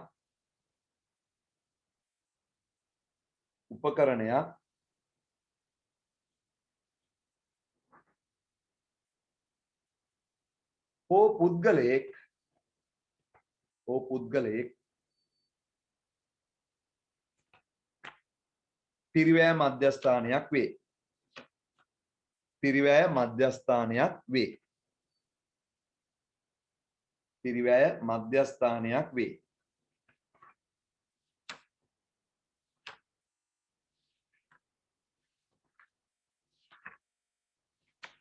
හරි. පිරිවැය මධ්‍යස්ථානයක් වේ. හරි. අගෝස්තු සැප්තැම්බර් වෙද්දි කොහොම හරි පුතේ කළමනාකරණ ගිණුම් කරන්න ඉවර කරනවා. සැප්තැම්බර් වලට කලින් සැප්තැම්බර් මැද වෙද්දි කළමනාකරණ අපිට ඉවර කරත හැකියි. මේක රිවිෂන් එනවනේ සායි. හරි රිවිෂන් එනවා. හැම පාඩමක් පුතේ මම තියරි පන්තිය කරන හැම පාඩම රිවිෂන් එකේ උගන්වනවා. නැතුව රිවිෂන් එකේ එක තියරි පන්තිය කරා රිවිෂන් එක උගන්වන්නේ නැහැ. එහෙම නැහැ. රිවිෂන් එක කරා තියරි එක උගන්වන්නේ නැහැ. ඒව නැහැ. ඔය මුලින් ඉඳලා මම කියවනේ පුතේ රිවිෂන් පන්ති වෙනම පන්තියක්. තියරි පන්ති වෙනම පන්තියක්. තියරි විතරක් ආවත් විභාගේ පාස් වෙන්න පුළුවන්. රිවිෂන් විතරක් ආවත් විභාගේ පාස් වෙන්න පුළුවන්. හැබැයි අර තියරි පන්තිද පුතේ තියෙන අවුල අර කෙඩි ප්‍රශ්න ටික අපි කරේ නැහැ. ඒකම මම ඔයාලා රිවිෂන් පන්තිලා සහභාගී වෙන්න කියලා කියන්නේ. දැන් අපිට තියරි පන්ති කෙඩි ප්‍රශ්නයි දැන් මම හැබැයි 13 වසර නම් කෙඩි ප්‍රශ්න ටිකත් ඔයගලන්ට කරා තියරි පන්තිම සමාගම් වල කරා මුදල් ප්‍රකාශ වල කරා හරි දැන් අනුපාත වලත් පුතේ මේ බ්‍රහස්පතින්දරේ කෙටි ප්‍රශ්න ටිකක් කතා කරනවා හරි පුතේ බලමු එහෙනම් අපි ලිවනේ පිරිවෙ මධ්‍යස්ථානය කියන එක එන්නකෝ පිටු මධ්‍යස්ථානය කියන ලියලා ඉවරයි නේද පුතේ පිරිවැය එකට අදාළ කිසියම් ස්ථානයක් කාර්යාලයක් උපකරණයක් හෝ පුද්ගලයෙකුට අපි කිව්වේ පිරිවැය මධ්‍යස්ථානයක් කියලානේ. පුතේ මේ පිරිවැය මධ්‍යස්ථානයක් පිරිවැය ඒකකයක් කියලා ගන්න පුළුවන් ඇයි? පිරිවැය ඒ මධ්‍යස්ථානයට අදාළ පිරිවැය මන්නවද නැද්ද මනිනවා. පිරිවැය වෙනම මන්න ඕනෙම එකකට අපි කිව්වේ පිරිවැය ඒකකයක් කියලා. ඒතර මධ්‍යස්ථානයත් පිරිවැය ඒකකයක් විදිහට ගන්න පුළුවන් නේ. හරි බලන්න හතරවෙනි එක එහා පැත්තේ පිටුවට එන්න. අටවෙනි පිටුවට එන්න. ඒකේ හතර පිරිවැය වෙනවම නිර්ණය කරන ලබන නිෂ්පාදයක් හඳුන්වන ලබන්නේ. පුතේ වෙනම පිරිවැය මනින නිෂ්පාදයක් හඳුන්වන්නේ මොකක් කියලා? පිරිවැය වෙනවම මන් නිර්ණය කරනවා කියන්නේ මනින නිෂ්පාදයක් හඳුන්වන්නේ. මොකක් කියලාද? කියන්නකෝ පුතේ. පිරිවැය වෙනම මන්නවා නම් ඒක හඳුන්වන්නේ මොකක් කියලාද අපි? උත්තර නැද්ද? පිරිවැය ඒකකයක්. පිරිවැය ඒකකයක්. තුන. උත්තරය 4ට 3. 4ට 3. හරි. ඊට පස්සේ පුතේ ඉගෙන ගන්න තියෙන්නේ තවත් හොඳම දේවල් ටිකක්. හරි.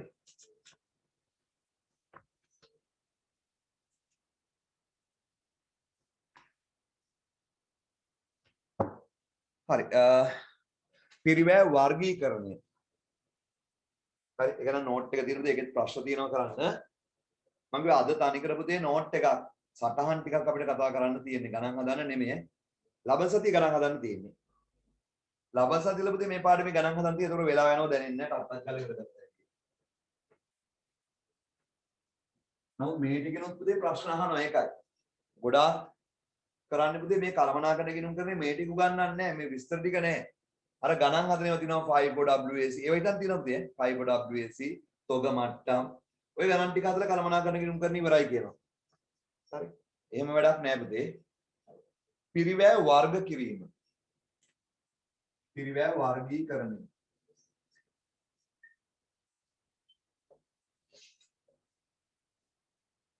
දැන් එතකොට පිරිවැය කියන පදය අද ඉගෙන ගත්තානේ. මොකද පිරිවැය කිව්වේ? භාණ්ඩයන් නිෂ්පාදනය කරගන්න හෝ සේවාවක් ලබා ගැනීමට කැප කරන සම්පත් වල මූල්‍යමයගේ පිරිවැය. මේ පිරිවැය ඔයගොල්ලෝ අහලා ඇති එක එක විදිහට බෙදලා තියෙනවා. පිරිවැය කියන වචනේ ඔයගොල්ලෝ අහලා ඇති එක එක විදිහට බෙදලා තියෙනවා. කොහොමද මේ පිරිවැය කියන වචනේ බෙදලා තියෙන්නේ? පිරිවැය කියන වචනේ එක එක විදිහට බෙදලා තියෙනවා. ඍජු පිරිවැය, වක්‍ර පිරිවැය කියලා බෙදලා තියෙනවා. අහලා ඇතිනේ. ස්ථාවර පිරිවැය, විචල්්‍ය පිරිවැය කියලා බෙදලා තියෙනවා. නිෂ්පාදන නොවන පිරිවැය කියලා බෙදෙනවා. ආවස්තික පිරිවැය, ගිලුණු පිරිවැය කියලා තියෙනවා. අදාළ පිරිවැය, අදාළ නොවන පිරිවැය කියලා තියෙනවා. පාලනය කළ හැකි පිරිවැය, පාලනය කළ නොහැකි පිරිවැය කියලා තියෙනවා. මේ පිරිවැය එක එක විදිහට එතකොට නිෂ්පාදිත පිරිවැය, කාලච්ඡේද පිරිවැය කියලා බෙදෙනවා. මේ පිරිවැය පුතේ එක එක විදිහට බෙදෙනවා. හරි. මේ පිරිවැය බෙදන්නේ මෙහෙම පිරිවැය බෙදන්නේ පුතේ විවිධ අරමුණු වලට. පිරිවැය පුතේ ඒ කියන්නේ පිරිවැය ප්‍රයෝජන කුමන අරමුණ සඳහාද භාවිතා මොන වැඩේටද මේක අපි භාවිතා කරන්න කියන ආකාරය අනුව පිරිවැය වර්ගීකරණය කරනවා පුතේ. මේ පිරිවැය වර්ග කරන්නේ අරමුණු තුනකට. පිරිවැය වර්ග කරන අරමුණු තුනකට. පළවෙනි අරමුණ තමයි තොග තක්සේරු කිරීම සඳහා.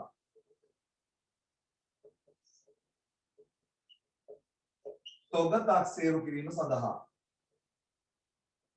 ඒකම කියනවා නැත්තම් මූල්‍ය වාර්තාකරණය සඳහා කියලා කියනවා. මම මොනවද කියලා කියන්න මේවා පැහැදිලි කරන්න. මූල්‍ය වාර්තාකරණය සඳහා පිරිවැය වර්ගීකරණය කරනවා. පිරිවැය වර්ගීකරණය කරන එකේ අරමුණු තුනයි. එක තොග තක්සේරු කිරීම සඳහා. ඒ කියන්නේ අවසන් තොගයට අයිතිද නැද්ද කියලා මම විස්තර කරනවා. දෙක කළමනාකරන තීරණ සඳහා. හරිද? තුන කළමනාකරන පාලනය සඳහා. පිරිවැය වර්ග කරන ඔන්න අරමුණු තුනට. තොග තක්සේරු කිරීම සඳහා පිරිවැය ඍජු වක්‍ර කියලා එහෙම බෙදෙනවා. නිෂ්පාදිත භාණ්ඩ කාලච්ඡේද පිරිවැය කියලා බෙදෙනවා. කළමනාකරන තීරණ සඳහා විචල්්‍ය ස්ථාවර ඒ වගේ බෙදෙනවා. කළමනාකරන පාලනය සඳහා පිරිවැය බෙදෙනවා. ලියා ගන්නකෝ. අපෙන් අහනවා. මොකක්ද අහන්නේ? පිරිවැය වර්ගීකරණයේ අරමුණු තුන සඳහන් කරන්න. 1 තොග තක්සේරු කිරීම සඳහා. 1 තොග තක්සේරු කිරීම සඳහා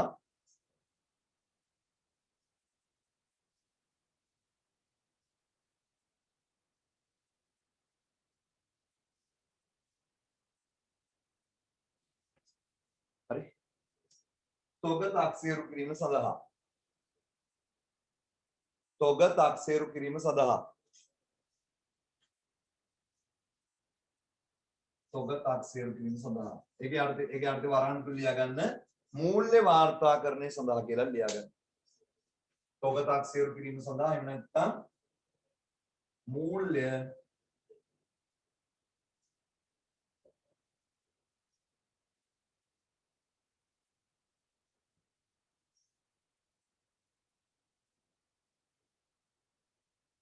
හරි.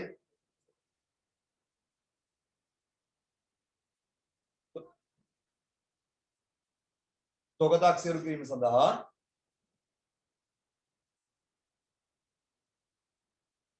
එහෙම නැත්නම් ඒකට අපි කියනවා මූල්‍ය වාර්තාකරණය සඳහා කියලා. 2 කළමනාකරන තීරණ සඳහා. කළමනාකරන තීරණ සඳහා. මම මොනවද කියලා එකින් එක විස්තර කරන්න. 3 කළමනාකරන පාලනය සඳහා. කළමනාකරන පාලනය සඳහා.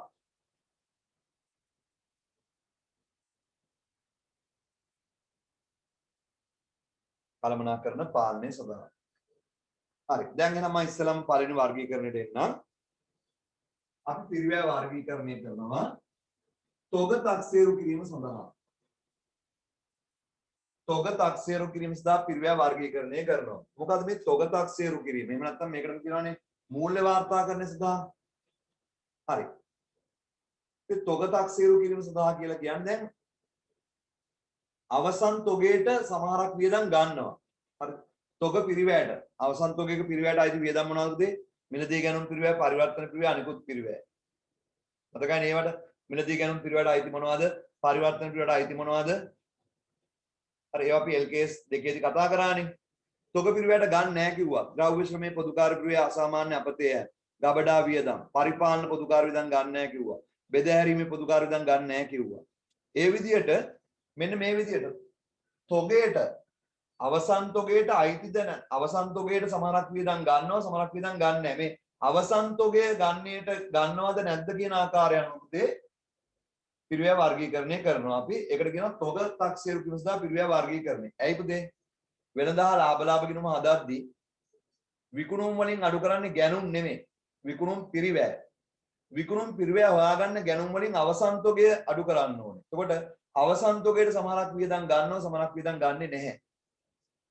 මෙන්න මේ තොග තක්සේරු කිරීමට සමහරක් පිරිවැය ගන්නවද නැද්ද කියන ආකාරය අනුව පිරිවැය කොටස් වර්ග කරන විදිහට අපි තොග තක්සේරු කිරීම සඳහා පිරිවැය වර්ගීකරණය. මේකට අනුව පුතේ අපි පිරිවැය බෙදනවා නිෂ්පාදිත පිරිවැයයි නිෂ්පාදිත පිරිවැයයි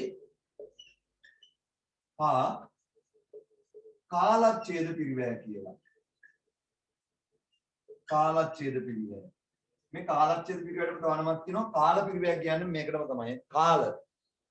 කාලච්ඡේද පිරිවැය එහෙම නැත්නම් කාල පිරිවැය. තව විදිහකට මේක බෙදනවා ඍජු වියදමුයි වක්‍ර වියදමුයි කියලා. ඍජු වියදම් සහ වක්‍ර වියදම්. මේ තොග තක්සේරු කිරීම සඳහා තා බෙදන අපිට අදාළ වෙන්නේ පුතේ මේ තොග තක්සේරු කිරීම අවසන් තොගයට අයිතිද නැද්ද? හරිද? තව නිෂ්පාදන ඕන කියලා බෙදන්නේ මේකටම තමයි පුතේ. නිෂ්පාදනයේට අයිති නම් අපි ගන්නවානේ තොගයට. හරි දැන් නිෂ්පාදන ඕන වියදම් බෙදාහැරීම් පරිපාලන දැන් තොගයට ගන්න නැහැනේ. මේක ප්‍රධාන වශයෙන් නිෂ්පාදිත පිරිවැයයි කාලච්ඡේද පිරිවැයයි. එහෙනම් අපි කතා කරන්න ඕනේ ඉස්සෙල්ලාම නිෂ්පාදිත පිරිවැයක් කියන්නේ මොකද්ද? නිෂ්පාදිත පිරිවැය. මේ නිෂ්පාදන පිරිවැය නෙමෙයි. නිෂ්පාදිත පිරිවැය. මේ දියන්න නිෂ්පාදිත පිරිවැය. මොකද්ද මේ නිෂ්පාදිත පිරිවැය කියලා කියන්නේ? ඉතින් නිෂ්පාදිත පිරිවැය කියන්නේ නැවත විකුණන්න භාණ්ඩ නිෂ්පාදනය කරන්න යන පිරිවැය හෝ නැවත විකුණන්න භාණ්ඩ නිෂ්පාදනය කරන්න යන පිරිවැය හෝ නැවත විකුණන්න පිටින් ගන්න භාණ්ඩ වල දාන පිරිවැයට කියන්නේ නිෂ්පාදිත පිරිවැය. ඒ කියන්නේ පුතේ අපිම නිෂ්පාදනය කරත් නිෂ්පාදිත පිරිවැයක් තියෙනවා. අපි භාණ්ඩ නිෂ්පාදනය නොකර පිටින් අරගෙන විකුණුවත් මොන පිරිවැයක් තියෙනවද? නිෂ්පාදිත පිරිවැයක් තියෙනවා. නිෂ්පාදිත පිරිවැය කියන්නේ භාණ්ඩ හා සේවා නිෂ්පාදනය කිරීමට හෝ පිටින් අරගෙන පිටින් මිලදී ගන්න දරන භාණ්ඩ වලට දාන පිරිවැයට කියන්නේ නිෂ්පාදිත පිරිවැය. හරි. එන්නකො පිටු අංක 3ට. පිටු අංක 3ට ඒක මම දෙනවා. නිෂ්පාදිත කොහොමද මේ අතන නිෂ්පාදිත පිරිවැයක් කියන්නේ දැන් අපි නිෂ්පාදනය කළ විකුණනකොට අනිවාර්ය පිරිවැයක් එනවා. වෙනම භාණ්ඩයක් අරගෙන ඉවරලා ඒක අපි විකුණනකොට කොහොමද පිරිවැයක් සෙට් වෙන්නේ? හරිද? දැනගෙන ඉන්න. එතකොට අපි මේ හැදුවොත් ඒකට පිරිවැයක් දරනවද නැද්ද? සම්පත් කැප කරනවද නැද්ද? දරනවා. සම්පත් කැප කරන්නේ නැද්ද? අපි කැප කරනවනේ. ඔව් ඔව්. පිටින් භාණ්ඩ අරගෙන විකුණුවා නම් පිටින් ගන්න භාණ්ඩ ටික අපිට නිකන් දෙනවද කියහන්කෝ? තේරුණා thank you. තේරුණා නේද? ඒකටත් අපි පිරිවැයක් දරනවද නැද්ද? දරනවා. ඒකත් මොන පිරිවැයමද එතකොට? නිෂ්පාදිත පිරිවැයක්. දිත පිරිවැය. එයාදිනේ නිෂ්පාදන නෙමෙයි. නිෂ්පාදිත බලන්න පිටු අංක 3 මම දෙනවා. මැදහරියේ නිෂ්පාදිත පිරිවැය හා කාලච්ඡේද පිරිවැය කියලා මාතෘකාවක් දෙනවා දැක්කද? භාණ්ඩ නිෂ්පාදනය කිරීම පිණිස හෝ නැවත විකිණීම සඳහා භාණ්ඩ මිලදී ගැනීම සඳහා දරන පිරිවැය නිෂ්පාදිත පිරිවැය වේ. හරි ඒක පාඩම් කරගන්න ඈ. භාණ්ඩ නිෂ්පාදනය කිරීම පිණිස හෝ නැවත විකිණීම සඳහා භාණ්ඩ මිලදී ගැනීම සඳහා දරන පිරිවැය නිෂ්පාදිත පිරිවැය වේ. එහෙනම් නිෂ්පාදිත පිරිවැය කියන වචනේ හරිනේ. ඊට පස්සේ අපිට ඉගෙන ගන්න තියෙනවා කාලච්ඡේද පිරිවැය. කාලච්ඡේද පිරිවැය. එතකොට මේ නිෂ්පාදිත පිරිවැය තොගයට අයිති ඈ. නිෂ්පාදන පිරිවැය හරි නිෂ්පාදන පිටින් ගන්න නිෂ්පාදිත පිරිවැය කොහොමද තොගයට එනවා. තොග ආගන්නේදී අවසන් තොගයට අයිති වෙනවා. එහෙනම් කාලච්ඡේද පිරිවැය. කාලච්ඡේද පිරිවැයක් කියලා කියන්නේ තොග ආගන්නේදී යොදා ගන්න නැති, තොගයක පිරිවැයට අයිති නැති, තොග ආගන්නේට අයිති නැති ඒ වියදම දරපු අවුරුද්දෙම ලාභයට එරෙහිව කපහරින. එහෙම නැත්නම් තේරෙන භාෂාවෙන් ලාභ ගිණුමට දාන වියදම්. වෙළඳ ගිණුමක් නෙමෙයි. වෙළඳ ගිණුමට එන්නේ පුතේ පොතුරට නිෂ්පාදිත පිරිවැය. ලාභ ගිණුමෙන් කපහරින වියදම් වලට කියන්නේ අපි කාලච්ඡේද පිරිවැය. අවසන් තොග ආගන්නට ගන්න නැහැ නේ, බෙදාහැරීම් වියදම්, පරිපාලන වියදම්. හරි. එතකොට තව උදාහරණයක් ගමුකෝ.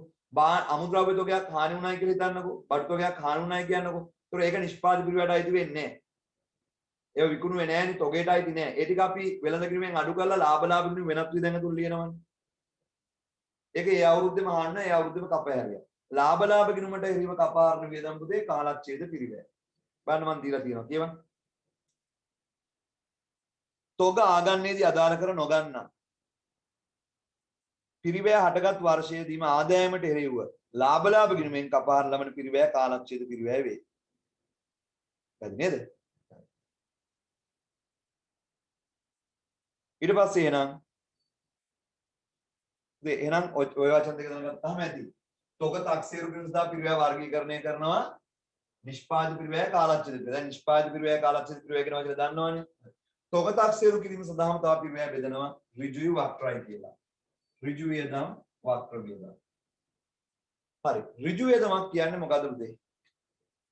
නිෂ්පාදන අවසාන නිෂ්පාදන සමග පැහැදිලිව වෙන්කොට හඳුනාගත හැකි බොහෝ දුරට නිපදවන එක සංගට සාපේක්ෂව වෙනස් වෙන වියදම්, වෙනස් වෙන ප්‍රාථමික පිරිවැයට අයිති වියදම්. මේක රුද්‍රව ශ්‍රමයේ ඍජු වෙන වියදම් වෙනවා. ප්‍රාථමික පිරිවැයට අයිති වියදම් වලට කියන අපි ඍජු වියදම්. අවසාන නිෂ්පාදන සමග වෙන්කොට පැහැදිලිව හඳුනාගත හැකි බොහෝ දුරට නිපදවන එක සංගට සාපේක්ෂව වෙනස් වෙන ප්‍රාථමික පිරිවැයට අයිති වියදම් වලට අපි කියන්නේ ඍජු වියදම්. ඍජු. ඒ ඍජු වියදම් ඔක්කොම ටික තොගය ඇතුලේ තියෙනවද නැද්ද? ද්‍රව්‍ය ශ්‍රමය තොගයට ගන්නවා. එතකොට ඍජු වියදම් පැහැදිලි වචනේ වක්‍ර වියදම්. මට කියන්න වක්‍ර වියදම් වලට කියන තවත් නමක්. වක්‍ර වියදම් වලට කියන තවත් නමක් කියන්න. ඕලමයි උත්තර. වක්‍ර වියදම් වලට කියන තවත් නමක්. වක්‍ර වියදම්. හරි පුතේ. පොදුකාර්ය පිරිවැය හොඳයි. පොදුකාර්ය පිරිවැය කියන්නේ වක්‍ර වියදම් වලට තමයි. පොදුකාර්ය පිරිවැය. පොදුකාර්ය වියදම් කියන්නේ පුතේ වක්‍ර වියදම්. මොනවද මේ වක්‍ර වියදම් කියලා කියන්නේ? පොදුකාර්ය පිරිවැය. ඒකක කිහිපයක් උදෙසා පොදුවේ දරන වියදම්. ඒකක කිහිපයක් උදෙසා පොදුවේ දරන වියදම් පුතේ වක්‍ර වියදම්. පැහැදිලි කිව්වද? දැන් බේකරියක පාන් ගෙඩියක් අරදී පාන් ගෙඩියට යන පිටි ටික ඍජු වියදම්. කමිසයක් මහද්දී කමිසයකට යන රෙදි ටික ඍජු. නම් පුතේ බේකරියේ පෝරණුවට දාන දර නිෂ්පාදනට අවශ්‍යයි. නමුත් ඒක වක්‍ර වියදමක්. එක පාන් ගෙඩියකට කොච්චර දර ගියාද කියන්න බෑ. ඇඟලුම් කම්මාලක ඇඳුම් මහණෙක් කෙනාට ගෙවන්නේ එක ඇඳුමකට එක ගාණක්. ඒක ඍජු. නමුත් එයාට උදව් කරන තේ හදන එක්කෙනාට උදේ අපි හිතමු සුත්‍ර පවිත්‍ර ක්ලීනින් සර්විස් එකේ ඉන්න එක්කෙනාට පඩි ගෙවන්න ඕනේ. ඒක ඍජු නෙමෙයි. නමුත් ඒක නිෂ්පාදනයේට වැඩ කරද්දී ඒගොල්ලන්ත් ඕනේ. ඒක වක්‍ර. හරි. ඒක කීපයක් නිසා පොදුවේ දරන වියදම් පුතේ වක්‍ර වියදම්. හරිද? පොදුකාර්ය වියදම්. පොදුකාර්ය වියදම් කොටස් දෙකකට කඩනවා මොනවද? නිෂ්පාදන පොදුකාර්යයි නිෂ්පාදන නොවන පොදුකාර්යයි. නිෂ්පාදන නොවන පොදුකාර්ය තමයි අපි සමාගම් ගන්න විදිහ බෙදාහැරීම් පරිපාලන වෙනත් මූල්‍ය ඒවා නිෂ්පාදන නොවන පොදුකාර්ය. නිෂ්පාදන පොදුකාර්ය තමයි අපි නිෂ්පාදන පිරිවැය ලේඛනයේ කම්මල් පොදුකාර්ය විදිහෙන් ඇතුළේ දැම්මේ. ඒවා නිෂ්පාදන පොදුකාර්ය. එහෙනම් තොග තක්සේරු කරද්දී උදේ නිෂ්පාදන පොදුකාර්ය තොගයට අයිති. නිෂ්පාදන නොවන පොදුකාර්ය වියදම් බෙදාහැරීම් පරිපාලන තොගයට ගන්නෙ නැහැ. එහෙනම් තොග තක්සේරු කිරීම සඳහා පිරිවැය බෙදනවා නිෂ්පාදිත පිරිවැය, කාලච්ඡේද පිරිවැය, ඍජු වේදනුයි වක්‍ර වේදනුයි කියලා. පැහැදිලි නේද? හරි. දරුවෝ නිෂ්පාදිත පිරිවැය, කාලච්ඡේද පිරිවැය කිව්වම මුළු පිරිවැය එනවා. ඇයි?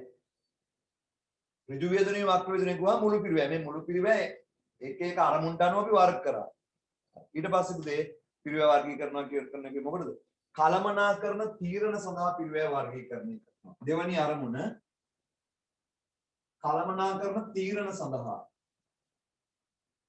කළමනාකරන තීරණ සඳහා පිරිවැය වර්ගීකරණය කරනවා අපි. කළමනාකරන තීරණ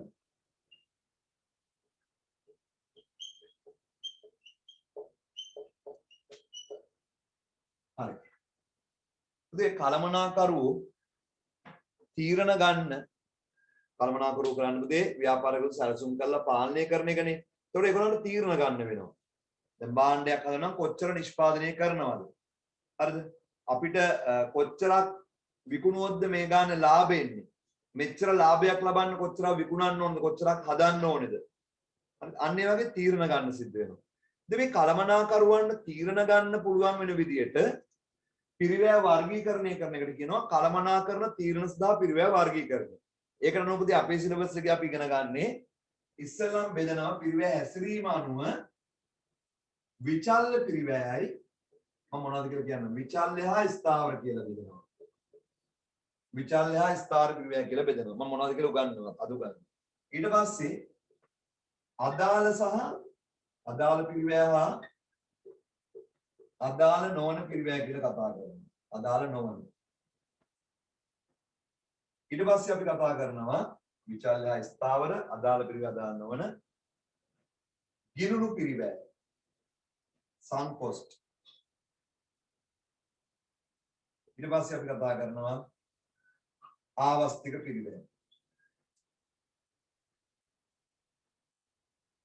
මේ කළමනාකරන තීරණ සඳහා පිරිවැය බෙදන්නේ ඔන්න ඔය හතර තමයි අපි කතා කරන්නේ. විචල්්‍ය ස්ථාවර අදාළ නොවන ගිණුණු ආවස්තික. කළමනාකරන තීරණ ගන්න පිරිවැය වර්ගීකරණය කරනවා නම් මේ විචල්්‍ය ස්ථාවර කියලා බෙදනකොට අපි අර මේකෙන් පස්සේ තියෙන මේ 14 වෙනි පාඩම 15 වෙනි පාඩම තියෙන ආන්තික පිරිවැය ඒකෙදි මේ විචල්්‍ය ස්ථාවර කතාවම තමයි යන්නේ. මේකෙන් පස්සේ තියෙන පාඩම. හරි. විචල්්‍ය හා ස්ථාවර. ඉතින් මේ විචල්්‍ය සහ ස්ථාවර කියලා බෙදන්නේ පිරිවැය හැසිරීම අනුව. හැසිරීම අනුව බෙදනවා නම් හැසිරීම අනුව පිරිවැය බෙදන්නේ හැසිරීම අනුව පිරිවැය බෙදන්නේ විචල්්‍ය ස්ථාවර. මොකද්ද මේ හැසිරීම කියලා කියන්නේ? හැසිරීම හොඳ නැහැ කියන්නේ ඒ කතාව නෙමෙයි. හැසිරීම අනුව පිරිවැය බෙදනවා කියලා කියන්නේ හැසිරීම අනුව. හරි. නිපදවන ඒක සංඛ්‍යාව අනුව යම් පිරිවැයක් වෙනස් වෙනවද වෙනස් නොවනවද? ඒකක සංඛ්‍යාව. විකුණන ඒකක සංඛ්‍යාව. පන්තියක ඉන්න ළමයි සංඛ්‍යාව.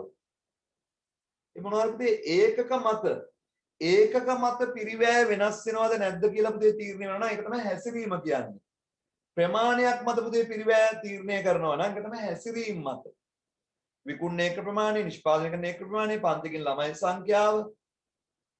ඒ වගේ මේ ඒකක ප්‍රමාණය වෙනස් වෙනවද නැද්ද කියලා පුතේ පිරිවැය බලනවා නම් ඒකට කියන්නේ පිරිවැය හැසිරීම මත පිරිවැය වන්නවා කියලා. හැසිරීම මත පිරිවැය බෙදන්නේ විචල්්‍ය ස්ථාවරයි කියලා විතරයි. හැසිරීම මත පිරිවැය බෙදන්නේ විචල්්‍ය ස්ථාවරයි කියලා විතරයි. හැසිරීම මත බෙදන්නේ කළමනාකරන තීරණ සඳහා. බෙදන්නේ විචල්්‍ය ස්ථාවරයි. මොකද්ද මේ විචල්්‍ය ස්ථාවරයි කියලා කියන්නේ? විචල්්‍ය පිරිවැයක් කියන්නේ පුතේ නිපදවන ඒක සංඛ්‍යාව අනුව යම් පිරිවැයක් වෙනස් වෙනවා නම් ඒක විචල්්‍ය පිරිවැයක්. නිපදවන ඒක සංඛ්‍යාව අනුව යම් පිරිවැයක් වෙනස් වෙනවා ඒක විචල්්‍ය පිරිවැයක්. ඇඟලුම් කර්මාන්තශාලාවක පුතේ කමිස නිෂ්පාදනය කරන්න. කමිසේ අම්මාන රෙදි මීටර දෙකක් යනවා. ඒතර කමිස 10 අම්මාන රෙදි මීටර කීයක් යනවද? 20ක් යනවා. නමුත් පුතේ උදව් කරන එක්කෙනාට ගෙවන්නේ කමිසයකට නෙමෙයි. එයාට ස්ථාවර වැටුපා. මුරකාරයට ගෙවන්නේ ස්ථාවර වැටුපා. ඒක වෙනස් වෙන්නේ නැහැ නිපදවන ඒක සංඛ්‍යාව අනුව. බේකරි එක පාන් පිටි පාන් ගෙඩියකට යන පිටි ප්‍රමාණයක් තියෙන එක ඍජු. නමුත් ඒ දර වලට යන වියදම ඍජු වෙන්නේ ඇයි ඒ? පුතේ පෝර්ණුව රත් වුණායින් පස්සේ පුතේ කොච්චර පාන් හැදුවත් අර දර ටික වියදම තමයි රත් කරගන්නේ වියදම යනවාමයි. හරිද? රොටි හදද්දි තැටිය රත් වුණායින් පස්සේ පුතේ රොටි හදා ගන්න පුළුවන්. ඒ වගේ. එතකොට විචල්්‍ය පිරිවැයක් කියන්නේ පුතේ නිපදවන ඒක සංඛ්‍යාවට සාපේක්ෂව වෙනස් වෙනවා නම් ඒක විචල්්‍යයි. ස්ථාවරයි කියලා කියන්නේ ඒ ඒක සංඛ්‍යාව වෙනස් වෙන්නේ නැති විදිහම නම් විචල්්‍ය පිරිවැය. උදාහරණයක් විදිහට මම පන්තියක් කරනවා. හරිද? මම පන්තියක් කරන පුතේ ශාලාවක් කුලියට අරගෙන. ඒ ශාලාවේ ළමයි 100 දෙනෙක් වාඩි කරවන්න පුළුවන්. මම රුපියල් 10000ක ඒ ශාලාවට කුලිය ගෙවන්න ඕනේ. ශාලාව රුපියල් 10000ක් කුලිය ගෙවන්න ඕන ළමයි 100ක් වාඩි කරවන්න පුළුවන්. හරි. ඒතකොට ශාලා කුලිය 10000යි. පුතේ මේ එක ටියුට් එකකට යනවා මම රුපියල් 100ක්. එක ටියුට් එකකට මම රුපියල් 100ක් යනවා කියලා හිතන්නකෝ. රුපියල් 500ක් යනවා. හරි. එක ටියුට් එක රුපියල් 500ක් යනවා. පුතේ ළමයි පන්තියේ 5 දෙනා ඉන්නේ. මම ටියුට් ගහන්න ඕනේ කීයද? ටියුට් 5යිනේ ගහන්න ඕනේ. නමුත් ශාලා කුලිය කීයම ගෙවන්න ඕනේ? 10000ම ගෙවන්න ඕනේ. දේ පන්තියේ ළමයි 10 දෙනයි. මම ටියුට් කියලා ගහන්න ඕනේ 10යි. නමුත් ශාලා කුලිය රුපියල් 10000ම ගෙවන්න ඕනේ. පන්තියේ ළමයි 60ක් ඉන්නවා. මම ටියුට් 60ක් ගහන්න ඕනේ. ඒතකොට මට ටියුට් වලට යන වියදම පොඩ්ඩක් වැඩි. නමුත් ශාලා කුලිය කීයමද? 10000මයි. පන්තියේ ළමයි 98ක් ඉන්නවා. මම ටියුට් 98ක් ගහන්න ඕනේ. ඒතකොට ටියුට් වලට ගහන වියදම මට වැඩි වෙනවා 98 500ක්. නමුත් ශාලාවේ කුලිය කීයමද? 10000මයි. දැන් තේරුණාද? විචල්්‍ය පිරිවැයක් කියන්නේ ඒකක සංඛ්‍යානුව වෙනස් වෙන පිරිවැයක් නම් ඒක විචල්්‍ය වෙනස් නොවන එක ස්ථාවර. අර ශාලා කුලිය පුතේ වෙනස් වෙන්නේ නැහැ. ඒක ස්ථාවරයි. නමුත් මට මේ ටියුට් ගහන්න යන වියදම ඉන්න ළමයි ප්‍රමාණය අනුව මට ඒක වෙනස් වෙනවා. ඒක විචල්්‍යයි. පැහැදිලි නේද? හැසිරීම අනුව පිරිවැය බෙදන්නේ අපි විචල්්‍ය ස්ථාවරයි කියලා විතරයි. තේරුණේ? හරි. අදාළ පිරිවැය අදාළ නොවන පිරිවැය ඊට පස්සේම අපි අදාළ පිරිවැය සහ අදාළ නොවන පිරිවැය. අදාළ පිරිවැය අදාළ නොවන පිරිවැය. හරි. යම් තීරණයක් ගනිද්දී ඒ තීරණයට අදාළ පිරිවැය අදාළ පිරිවැය. තීරණයකට අදාළ පිරිවැයට අයිති නැති ඔක්කොම අදාළ නොවන පිරිවැය. කොහොමද කොට මෙලොව ඔයගොල්ලෝ තේරෙන්නේ නැහැ නේ. හරි මම කියලා දෙන්න. තීරණයක් ගනිද්දී තීරණයට අදාළ පිරිවැය අදාළ පිරිවැයට අයිති නැති ඔක්කොම අදාළ නොවන. මම කිව්වට තේරෙන්නේ නැහැ නේ. හරි මෙහෙම මම මෙහෙම ගන්නවා. ඔයා වෑන් එකක් අරන් තියෙනවා. හරිද? වෑන් එක දැන් අරන් ඉවරයි. ලක්ෂ 80ක් දීලා වෑන් එකක් ගෙනාවා. වෑන් එක දැන් අරන් ඉවරයි. දැන් ඔයා තීරණය කරලා දිනවා මේ වෑන් එක කුලී රථ සේවාවට යොදවන්න. ඔයාගේ තීරණය මොකද්ද? මේ වෑන් එක කුලී රථ සේවාවක යොදවන්න. අන්නේ කුලී රථ සේවාව යොදවද්දී ධර්ම පිරිවැය ඒ කුලී රථ සේවාවට යොදවන්න ඔයාට අදාළ වෙන පිරිවැය තමයි අදාළ පිරිවැය. මොනවද? රියදුරුගේ වැටුප. මේකේ ඉන්ධන වියදම්. මේක මාස්පතා සර්විස් කරන්න යන වියදම්. බලපත්‍ර ගාස්තු. ඒව මොනවද පුතේ? ඒ තීරණයට අදාළ පිරිවැය. ඒක අදාළ නොවන පිරිවැයක් කියන්නේ. අදාළ නොවන පිරිවැය. ඔයා වෑන්නේ කුලී රථ සේවාව යොදවන්න තීරණය කරා. මං කිව්ව රියදුරුගේ වැටුප, ඉන්ධන වියදම්, බලපත්‍ර ගාස්තු ඒව අදාළ පිරිවැය. මට කියන්න අදාළ නොවන එකට දැන් ඔයා වාහනේ කුලී රථ සේවාව යොදවන්න තීරණය කරා. ඒකේ අදාළ නොවන පිරිවැයක් කියන්නේ. වාහනය ලක්ෂ 80කට ගත්තා. වාහනේ ලක්ෂ 80කට ගත්තයි කියන එක දැන් අර තීරණයට අදාළ නැහැ. ඒක අදාළ නොවන පිරිවැයක්. පැහැදිලිද කිව්වේ? අදාළ නොවන පිරිවැයක් එතනදී ඒක. එහෙනම් යම් තීරණයක් ගනිද්දී තීරණය සම්බන්ධයෙන් අදාළ වෙන පිරිවැය අදාළ පිරිවැයට ඇති නැති ඔක්කොම අදාළ නොවන පිරිවැය. ඊට පස්සේ ගිලනු පිරිවැය. සංකොස්ට්. ගිලනු පිරිවැය කියන්නේ පුතේ දැන්ටමත් මේ පිරිවැය දරලා ඉවරයි අලුත් තීරණයට අදාළ නැහැ. හොඳම උදාහරණේ මෙතනදී අර වාහනේ ගන්න ගියපු දරන පිරිවැය එක අලුත් තීරණයට අදාළ නැහැ ගිලනු පිරිවැය. ඉතින් ගිලනු පිරිවැය කියන්නේ දැන්ටමත් දරලා ඉවරයි. නමුත් අලුත් තීරණයකට ඒක අදාළ වෙන්නේ නැහැ. ඔය ගිලනු පිරිවැය ලංකාවේ ගොඩාක් තියෙනවා පුතේ. මොකද කරන්නේ? මොකක් හරි පාලමක් එහෙම හදන්න පුතේ ඉස්සෙල්ලා මුල් ගලක් තියලා වැඩ පොඩ්ඩක් පටන් ගන්නවා. ඒ ආණ්ඩුව පරාද වෙනවා. ඊට පස්සේ අලුත් ආණ්ඩුවක් ඇවිල්ලා පුතේ වෙන තැනක මුල් ගලක් තියලා ආයි පාලම හදනවා. ඒතරම් මුලින්ම අර පාලම හදන්න දරපු වියදම මොන පිරිවැයද පුතේ? ගිලනු පිරිවැය. හරි. ඔය මත්තල එයාපෝට් එක හදන්න කලින් පුතේ වීරවිල එයාපෝට් එක හැදුවා. වීරවිල එයාපෝට් එකේ වැඩ පටන් ගත්තා. වැඩ ටිකක් ඉවර කරා. එතකොට මත්තල එයාපෝට් එක පිරිවැය ඊතර පිටිපස්සේ කුරුළු අබේ භූමියන් නිසා එහෙමම වීරවිලින් අරන් ගියා මත්තලට. එතකොට අර මත්තල එයා මේ වීරවිල වැඩ පටන් ගත්ත දරපු වියදම මත්තල එයාපෝට් එකේ පිරිවැයට අයිති නේ. අර වීරවිල දරපු පිරිවැය ගිලනු පිරිවැය. ඒක මත්තල එයාපෝට් එකේ පිරිවැයට ගන්න බෑ. ඒ වගේම තමයි කටුනායක කොළඹ හයිවේ එක හදන්න පටන් ගන්න තියෙන 1970 ගණන් වල. ඒක පුතේ කොන්ක්‍රීට් මත මීටර 100ක් විතර පාර හදලා තිබ්බ පෑලිය කොටදී.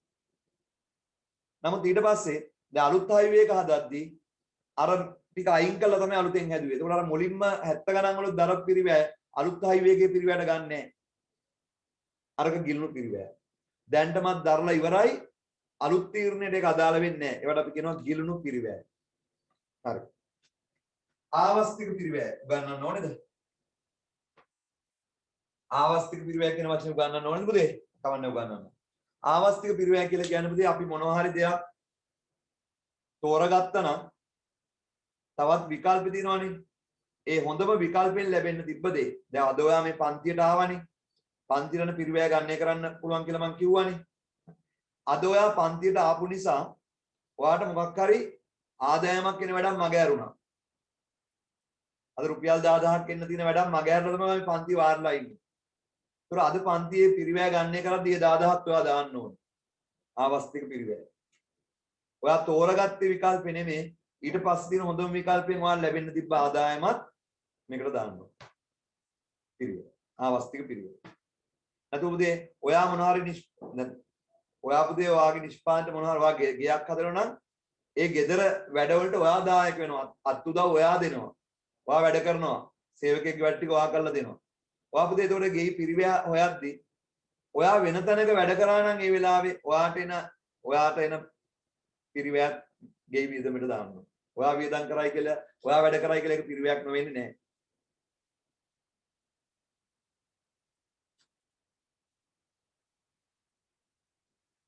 ගිලුණු පිරිවැය උදාහරණයක් විදිහට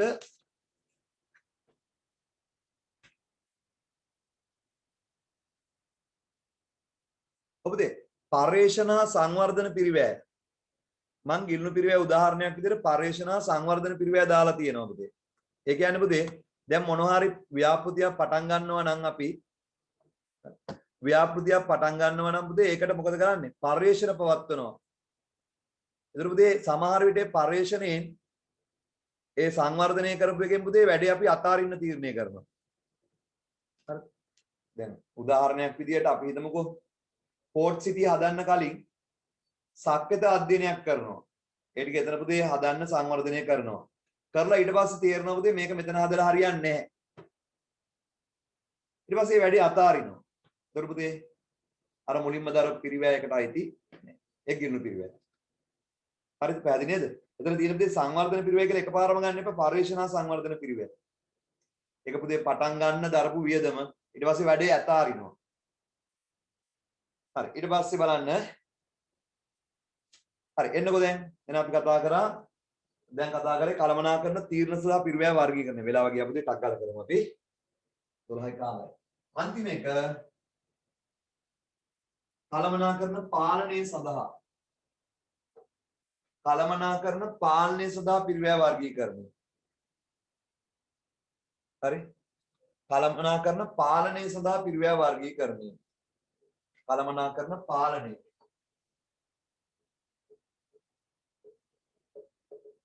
මේ මොකද්ද මේ? කළමනාකරුවන්ට තම වගකීම් පරාසය තුල පාලනය කරන්න පුළුවන් හෝ අවම කරන්න පුළුවන් පිරිවැයට කියනවා අපි පාලනය කළ හැකි පිරිවැය.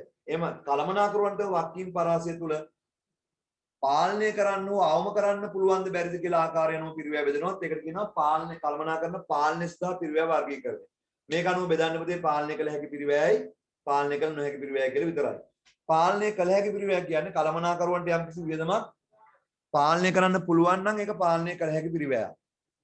උදාහරණයක් විදිහට ආයතනයක පුතේ අතිකාල සේවක දී අතිකාල OT පුතේ ආයතනයට පාලනය කරන්න පුළුවන්. හරි. එතකොට අමුද්‍රව්‍ය අපතේ ආයතන පාලනය කරන්න පුළුවන්. නම් පුතේ යන්ත්‍ර ෂය කියන එක ආයතනයට පාලනය කරන්න බෑ.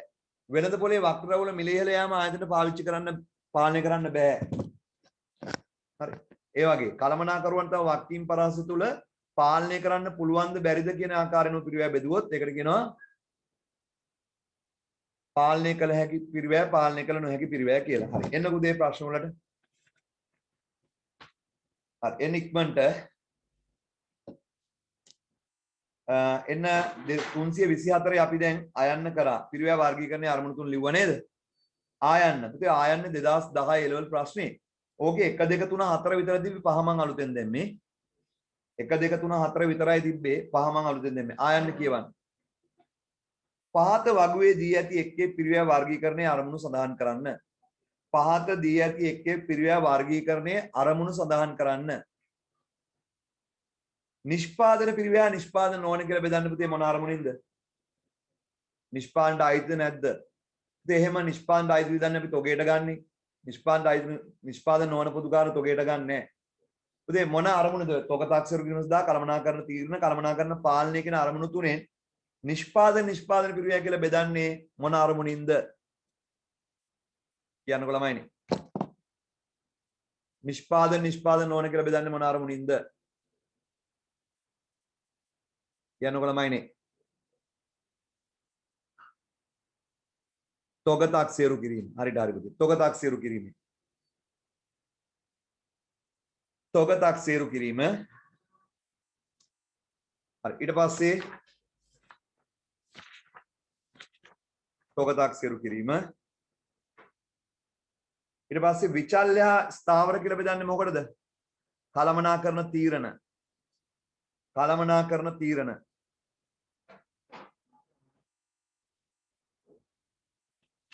කළමනාකරණ තීරණ. හරි ඊට පස්සේ ඍජු ද්‍රව්‍ය ඍජු ශ්‍රමය සහ නිෂ්පාදන පොදුකාරය එහෙම බෙදන්නේ මොකටද පුතේ? ඍජු ද්‍රව්‍ය ඍජු ශ්‍රමය නිෂ්පාදන පොදුකාරය කියලා බෙදන්නේ පුතේ කළමනාකරණ තීරණ නැහැ. තොග තාක්ෂේරු. තොග තාක්ෂේරු කිරීම සඳහා තොග තාක්ෂේරු කිරීම සඳහා තොග තාක්ෂේරු කිරීම සඳහා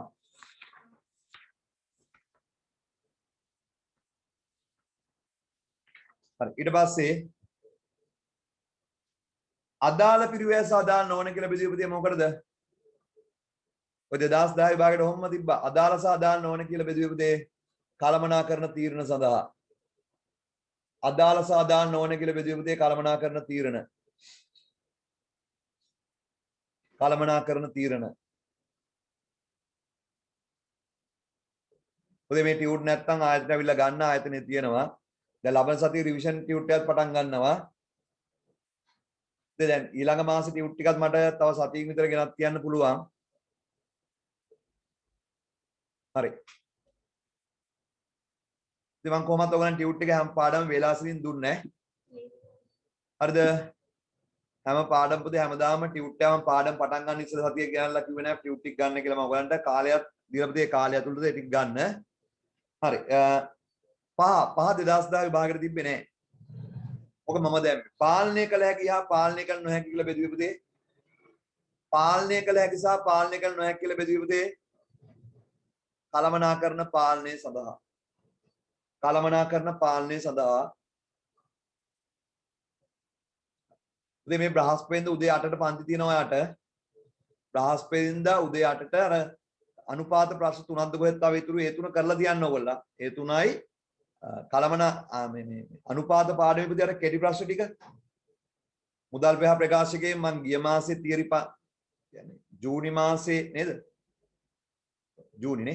ජූනි මාසේ තියරි පන්ති ළමයිට දුන්නේ එකනේ කෙටි ප්‍රශ්න ටිකනේ ඒක කරන්නේ.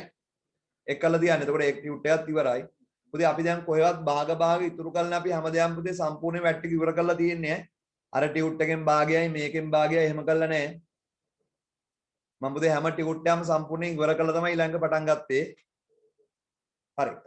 ඉවර කරන්න නැත්නම් ඒකට වැඩ පිළිවෙල හදලා යන්නට එන්නක් ගාලා පිරිවැය වර්ගීකරණයට අදාළව පහත කුමන ප්‍රකාශය නිවැරදි වේද? පිරිවැය මේක 2017 නැත්නම් 18 මේ මෑත කාලේ විභාගෙදී ප්‍රශ්නයක් ඔය. පිරිවැය වර්ගීකරණයට අදාළව පහත කුමන ප්‍රකාශය නිවැරදි වේද? වර්ගීකරණයෙන් අහලා තියෙන්නේ. ඉතින් මේ වැඩි උගන්වන්න නැතුව පුතේ මට ටක් ගාලා 5.WAC ගණන් හදන්න තිබ්බෑ. කළමනාකරණ ගිණුම් කරන්නේ කියලා. එතකොට මාර ලේසි කියලා ඔයගලන්ට හිතෙන්නේ. නමුත් මේවයි ලකුණු තියෙනවා. තොග මට්ටම් ටිකේම හැදුවනම් පුතේ ටක් ගාලා කළමනාකරණ ගිණුම් කරන කියලා ඒ ටික විතර උගන්වන්න වැඩක් නැහැ. පිරිවැය වර්ගයකට අදාළව පහත කුමන ප්‍රකාශ නිවැරදිද? මේ A level ප්‍රශ්න. නිෂ්පාදිත පිරිවැය සමන්විතුනේ ඍජු පිරිවැයෙන් පමණි. නිෂ්පාදිත පිරිවැයට පුතේ ඍජු වේදම් විතරයි තියෙන්නේ නෑ. නිෂ්පාදිත පිරිවැය ගුවම නිෂ්පාදිත පිරිවැයදී මේකේ වක්‍ර විදුනුත් තියනවද නැද්ද? තියෙනවා. නිෂ්පාදන පොදුකාර තියෙනවානේ. ඒ කියන්නේ සියලු ඍජු පිරිවැය විචාල්‍ය පිරිවැය ඔන්න උගන්වන්න තියෙන දෙයක් පුතේ. සියලු ඍජු පිරිවැය විචාල්‍යලු. ඒ ඍජු ද්‍රව්‍ය ඍෂ්ඨමය ඍජු වෙනත් හැමතිස්සෙම විචාල්‍ය පිරිවැයක්ලු. බොරු. බොහෝ දුරට පුතේ ඍජු වේදම් විචාල්‍ය තමයි. ඍජු ද්‍රව්‍ය ඍජු ශ්‍රමය ඍජු වේදම් බොහෝ දුරට විචාල්‍ය මම නෑ කියන්නේ. නමුත් ඍජු වේදම් හැමතිස්සෙම විචාල්‍ය වෙන්නේ නැහැ. මම උදාහරණයක් පෙන්නන්නම්. ඍජු වේදම් හැමතිස්සෙම විචාල්‍ය වෙන්නේ නැහැ. මම උදාහරණයක් ගන්නම්. ටියුෂන් පන්තියක ගුරුවරයාට ගෙවන වැටුප ඍජුද වක්‍රද? ටියුෂන් පන්තියක ගුරුවරයා ගන්න වැටුප ඍජුද වක්‍රද පුතේ කියන්නේ? ටියුෂන් පන්තියක ගුරුවරයා වෙනුවෙන් දරන පිරිවැය ඍජුද වක්‍රද? ගුරුවරයාට ගෙවන වැටුප ඍජුද වක්‍රද කියන්නකෝ. පොළමයිනේ. ඍජු. ඍජු. ඇයි ඍජු කියන්නේ? නිෂ්පාදන දැන් අපිට දැන් ඔයගලන්ට මේ සේවාව සපයන පුතේ කෙලින්ම ගුරුවරයා සම්බන්ධ වෙලානේ. අර ඔෆිස් එකේ වැඩ කරන කට්ටියට කියන්නේ වක්‍ර. හරි. ඒක ඍජු. ඒ වගේ මේක මොන පිරිවැයක්ද? ස්ථාවරද විචල්‍යද? ස්ථාවර. ස්ථාවර. ඒ කියන්නේ මං ටියුෂන් ළමයි ගන්න වැඩි වෙද්දි ගුරුවරයාගේ පඩි වැඩි කරන්නේ නැද්ද? කොහොමද ඒක ස්ථාවර වෙන්නේ? ළමයි ප්‍රමාණය අනුව මගේ පන්තියේ ළමයි වැඩි වෙන්න මගේ ආදායම වැඩි වෙන්නේ නැද්ද කියහන්කෝ? හරියට හරි. වැඩි වෙනවා විචාල්‍ය. ඒක විචාල්‍ය. හරි. එහෙනම් ටියුෂන් පන්තියක ගුරුවරයාට ගෙවන වැටුප ඍජු වගේ මේක විචාල්‍ය. හරි? පාසලේ ගුරුවරයාට ගෙවන වැටුප ඍජුද වක්‍රද? පාසලේ ගුරුවරයාට ගෙවන වැටුප ඍජුද වක්‍රද කියන්නේ? වක්‍ර සර්. කොහොමද යකෝ වක්‍ර වෙන්නේ? ඒතර එයා නිෂ්පාදන සම්බන්ධ වෙන්නේ නැද්ද? කවුද උඹලට උගන්වන්නේ ඉස්කෝලේ? ඉස්කෝලේ ක්ලීනින් සර්විස් කරන කට්ටියද උගන්වන්නේ උඹලට? ඉස්කෝලේ ඔෆිස් එකේ වැඩ කරන කාර්යාල සහායකද උගන්වන්නේ? කවුරු වෙලද උගන්වන්නේ උඹලට? අපි කොහොමද ඉගෙන ගන්නේ පීරියඩ් කට් කරනවනේ. හරි. මුදේ ඒක මොන පිරිවැයක්ද? ඍජු. ඉස්කෝලේ ගුරුවරයාට ගෙවන වැටුප ඍජු. නමුත් ඒක විචල්‍යද ස්ථාවරද?